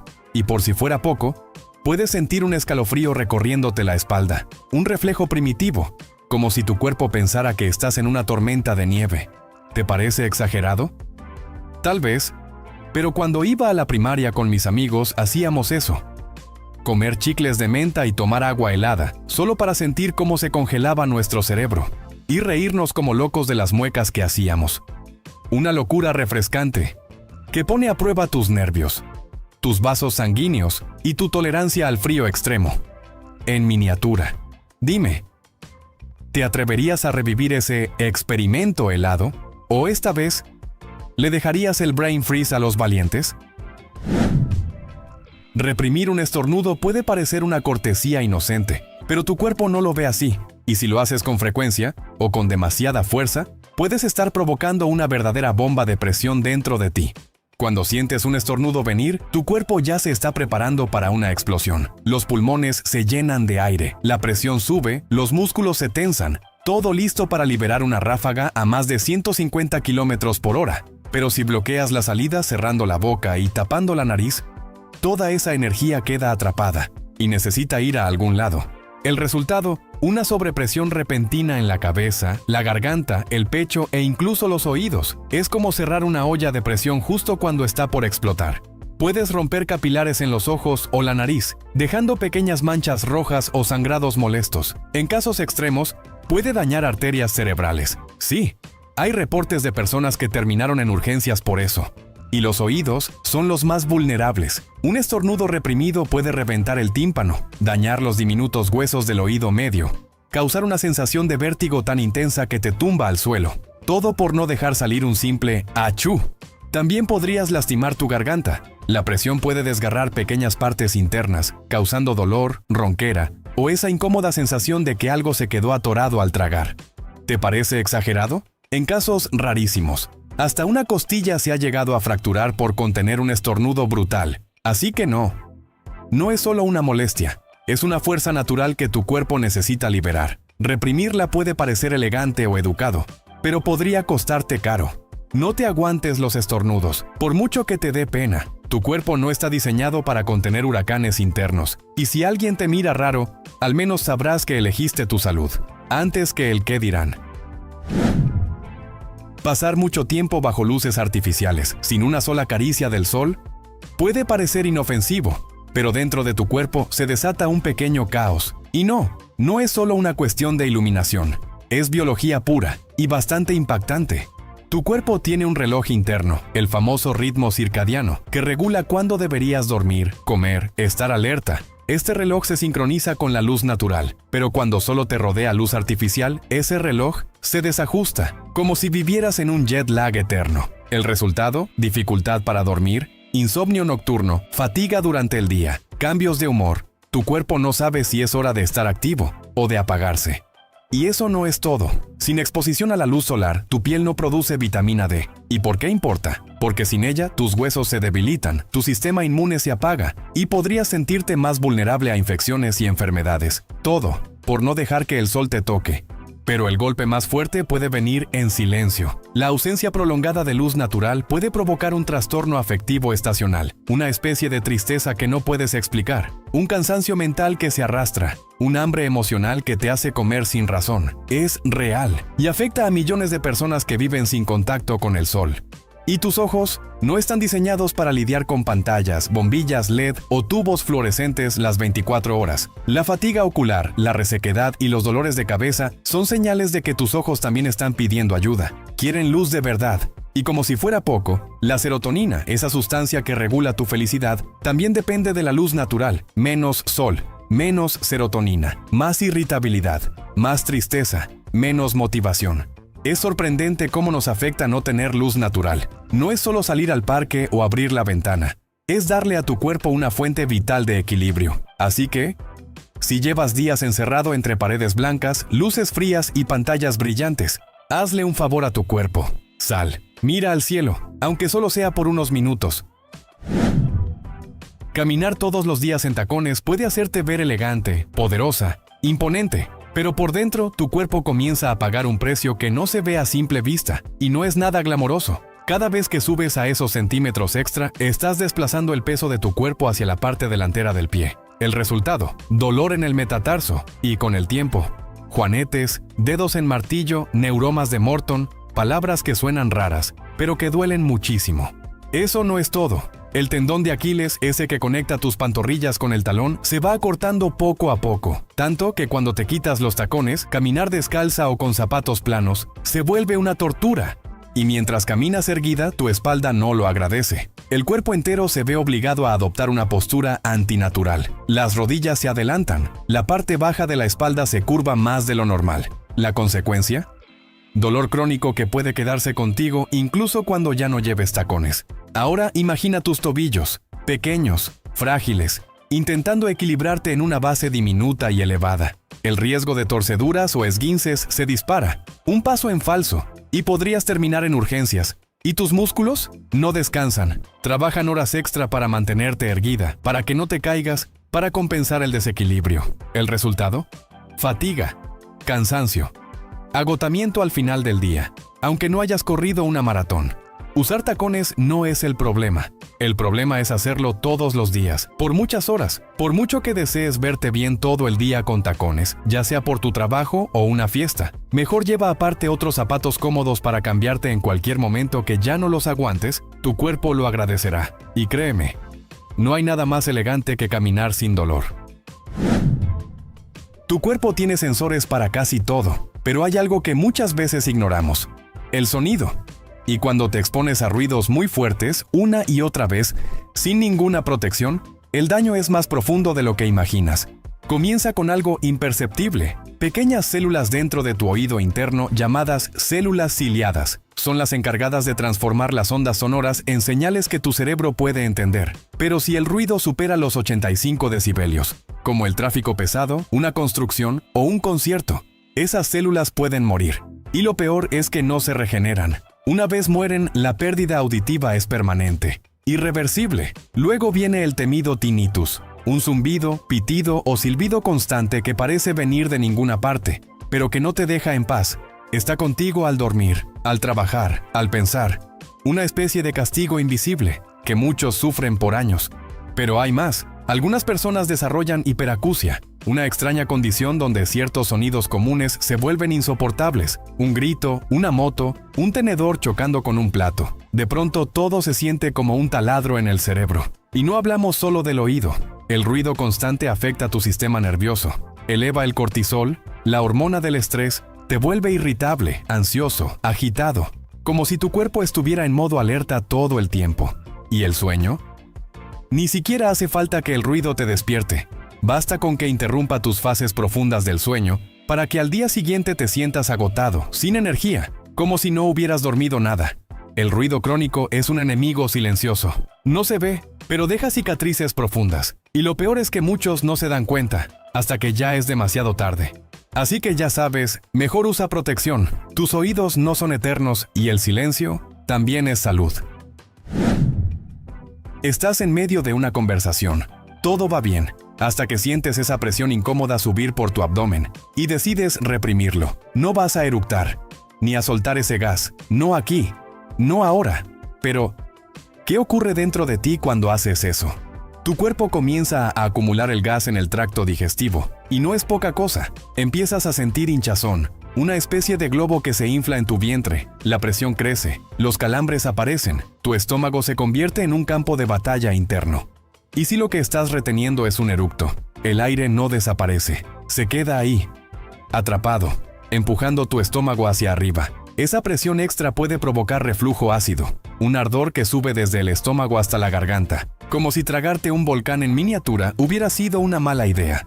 Pero eso no es todo. El cuerpo tiene que mover ese gas de alguna manera, y lo hace con ayuda de los famosos borborigmos, esos ruidos intestinales traicioneros que suenan justo cuando más silencio hay, y no hay forma de silenciarlos.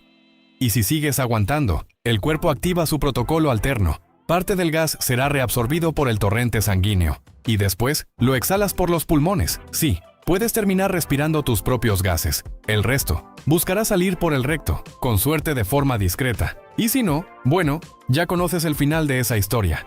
Tu cuerpo está diseñado para liberar presión, no para almacenar gases como si fuera una olla de presión ambulante. Así que, aunque por educación evitamos que nos escuchen sacando gases de nuestro cuerpo, ahora sabes que es necesario no aguantártelos.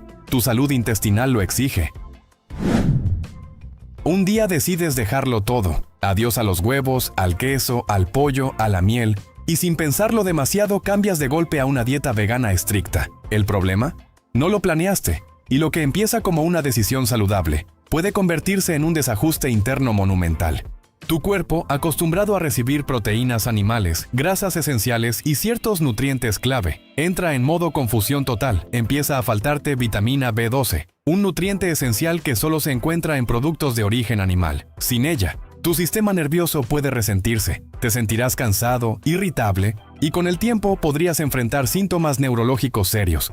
El hierro y el calcio también empiezan a escasear. La consecuencia: debilidad, huesos frágiles y una energía tan baja que el simple hecho de subir unas escaleras te parecerá una maratón. Y luego viene el ataque de la fibra. Pasas de una dieta mixta a un tsunami vegetal. Tu microbiota intestinal entra en shock, hinchazón, gases, diarreas, una fiesta intestinal que no pediste.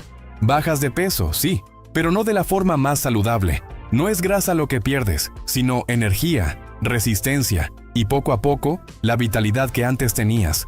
¿Y sabes qué es lo más irónico? Crees que estás haciendo lo correcto, pero sin planificación. Tu cuerpo comienza a apagarse lentamente. No se trata de decir que el veganismo esté mal, no. Pero hacerlo sin guía, sin suplementación y sin conocer tus necesidades reales puede convertir tu dieta en un riesgo innecesario. Así que antes de hacer un cambio radical en tu alimentación, consulta con un experto, infórmate y sobre todo, prepárate. Porque no se trata solo de lo que dejas de comer, sino de cómo lo reemplazas. No hagas cambios bruscos y estrictos sin planificar. Tu cuerpo necesita más que buena intención para funcionar bien. Te sientas, sacas el teléfono y piensas, solo serán 5 minutos, pero esos 5 se convierten en 15, luego en 20, y sin darte cuenta llevas media hora en el inodoro, atrapado entre notificaciones, memes y correos. Lo que no sabes es que mientras tú te ríes viendo videos, tu cuerpo está pagando las consecuencias. Estar tanto tiempo sentado en esa posición no es natural ni saludable. La presión que ejerces sobre las venas del recto se acumula, y esa presión extra puede provocar hemorroides. Sí, esas protuberancias dolorosas que arden, sangran, y te hacen arrepentirte de cada minuto que pasaste viendo TikToks en el baño. Y eso no es todo. Irónicamente, cuanto más tiempo pasas sentado, más difícil se vuelve evacuar. Tu cuerpo entra en una especie de espera pasiva y terminas empujando de más, forzando músculos que no deberías. ¿Has sentido las piernas dormidas al levantarte del baño? Eso es compresión de los nervios y vasos sanguíneos en tus muslos. Ese cosquilleo, ese entumecimiento, no es normal. Tu circulación se ve comprometida y si lo haces a diario, puedes provocar problemas más serios a largo plazo. Y como si no fuera suficiente, tu espalda también sufre.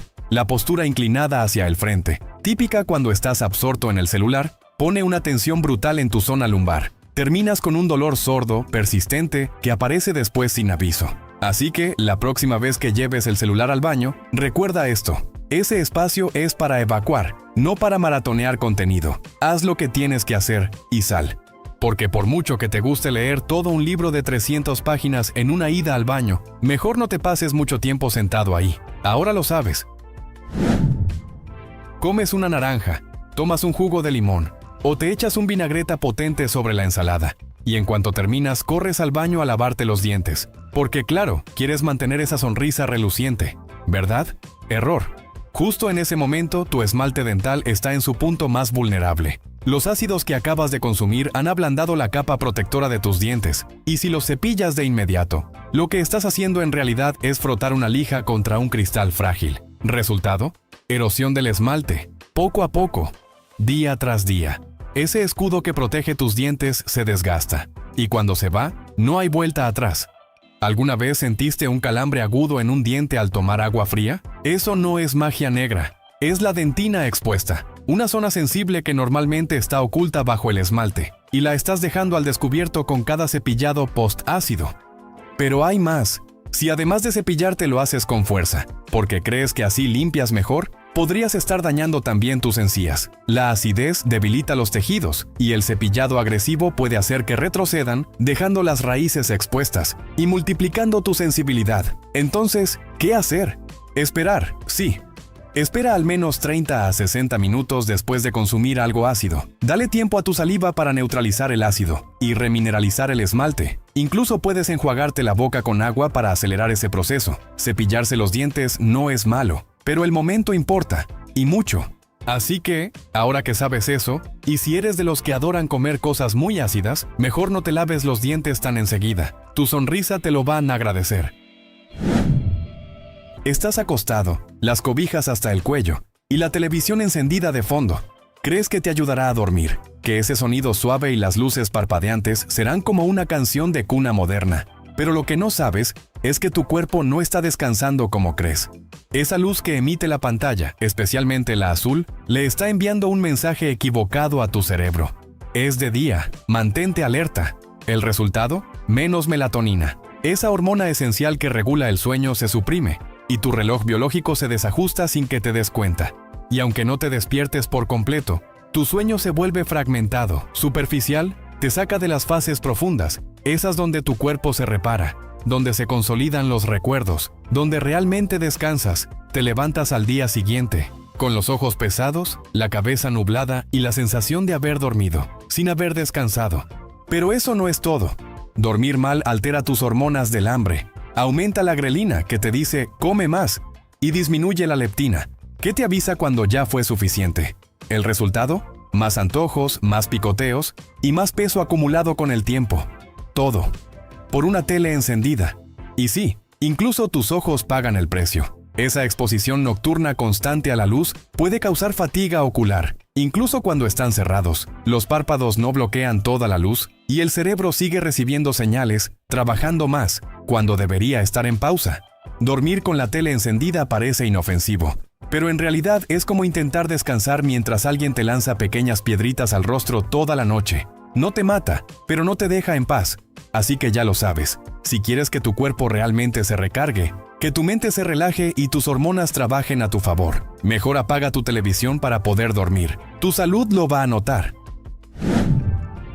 Estás en el metro, los audífonos puestos, la música a todo volumen, y aunque parece el escape perfecto del mundo exterior, en realidad, estás dañando silenciosamente algo que no podrás recuperar: tu oído interno.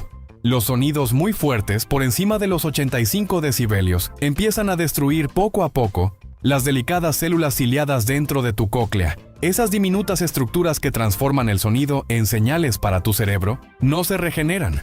Cuando mueren, se acabó. Y eso significa pérdida de audición permanente. Pero ahí no termina todo. Empieza el zumbido, un pitido, un silbido molesto que no se va ni cuando todo está en silencio. Tinnitus. Un fantasma sonoro que puede volverse tu compañero para siempre. Y si creías que solo ibas a dejar de escuchar, espera a sentir hiperacusia, una condición donde los sonidos comunes, como una cuchara contra un vaso, te duelen, literalmente. Tu umbral de tolerancia baja. y tu entorno se convierte en una tortura acústica. Tus oídos se cansan, se saturan, aparecen dolores de cabeza, molestias, y poco a poco dejas de participar en conversaciones porque no entiendes bien lo que dicen. Te aíslas, te frustras, y todo por no bajar el volumen. Por eso, los teléfonos inteligentes modernos ya lo saben. Después de cierto tiempo con auriculares te lanzan un aviso. Has escuchado demasiado tiempo con alto volumen. O incluso te bloquean el acceso al máximo. ¿Lo has visto? Te preguntan si realmente quieres subir más allá de lo recomendado. Y eso no es una exageración. Estás exponiendo tu sistema auditivo a un desgaste diario. Y lo peor es que muchos lo hacen sin saber el precio. Así que si amas tu música, si de verdad te encanta ese mundo de sonidos que te envuelve, bájale un poco. No necesitas romper tus oídos para disfrutarlo, porque el silencio también puede ser música cuando ya no puedes escucharlo más. Una transformación de look puede parecer inofensiva, un nuevo color, una nueva energía, ¿cierto? Pero cada vez que tiñes tu cabello hay algo más ocurriendo bajo la superficie. Y no es solo estilo. Para que el tinte penetre, tu cabello tiene que ser literalmente abierto. El amoníaco levanta la cutícula, esa capa protectora que lo mantiene sano y brillante. Después entra el peróxido, eliminando tu color natural para dar paso al nuevo. Resultado tras muchas sesiones. Cabello seco, opaco, quebradizo, como si lo hubieran drenado por dentro, y lo peor es que se rompe con solo peinarlo. Pero no termina ahí. El cuero cabelludo no siempre lo soporta. Picazón intensa, enrojecimiento, una sensación de ardor que te hace querer correr al agua fría. Todo eso, por el simple contacto con los químicos. Y si eres sensible a la parafenilendiamina o PPD, prepárate. Puedes tener desde una leve urticaria hasta una hinchazón tan fuerte que ni tus propios ojos podrás abrir. ¿Alguna vez sentiste un olor fuerte que no se te va? Esos vapores químicos no solo irritan tu nariz, también pueden afectar tus vías respiratorias y dejar ese olor en tu cabello durante días. Ni con 3 lavadas se va. ¿Y lo más grave? En casos extremos, el uso frecuente puede dañar el folículo piloso, y cuando eso pasa, el cabello no solo se cae, puede dejar de crecer. Todo por querer cambiar el color una y otra vez, sin descanso, sin pausa, sin precaución. Claro, pintarse el cabello no es un crimen, pero hacerlo muy seguido y sin cuidado puede tener consecuencias que no se ven en el espejo al instante. Así que la próxima vez que tomes ese frasco de tinte, piénsalo 2 veces. Tu cabello no es una hoja en blanco, es tejido vivo. Dime, ¿sabías esto? Tu cuerpo tiene memoria, y si lo has acostumbrado al alcohol durante años, dejarlo de golpe puede ser una tormenta interna. Muchos piensan que simplemente dejar de tomar es cuestión de fuerza de voluntad, pero cuando el consumo ha sido crónico y excesivo, la realidad es mucho más oscura y peligrosa. En las primeras 6 a 12 horas, llegan los temblores, la ansiedad, el insomnio. Sientes que el corazón se te escapa del pecho, el sudor es frío, las náuseas constantes y lo que debería sentirse como liberación se convierte en una pesadilla. Pero eso es solo el principio. Entre las 24 y 72 horas puede desatarse el delirium tremens. Sí, suena aterrador, y lo es. Confusión total, alucinaciones vívidas, visión borrosa, temblores incontrolables, como si estuvieras atrapado entre 2 realidades y una de ellas te quiere matar. Tu corazón late sin ritmo, la presión arterial sube y baja como montaña rusa. Tu cuerpo entra en modo de emergencia y las convulsiones pueden llegar sin aviso. Y si ya tenías ansiedad o depresión antes, prepárate para un golpe amplificado. La falta de alcohol desata una tormenta química en el cerebro y todo se siente peor. Pero aquí está lo más impactante. Intentar dejar el alcohol sin ayuda médica puede matarte. No por el alcohol en sí, sino por el caos que provoca su ausencia. Por eso los expertos no lo llaman desintoxicación, sino un proceso que requiere monitoreo profesional. ¿Quieres dejarlo? Eso es valiente, pero hacerlo de forma segura es la verdadera inteligencia. Tu cuerpo, aunque dañado, aún puede sanar, si lo llevas por el camino correcto. Así que, si tú o alguien que conoces está en esa lucha silenciosa, no lo hagas solo, porque el silencio puede ser mortal, pero la ayuda, salvadora. La curiosidad no mató al gato, lo volvió más sabio. Gracias por ver el video de hoy. Esperamos que te haya gustado, si fue así. No olvides suscribirte y activar la campanita de notificaciones para que YouTube te avise cuando subamos nuevo video.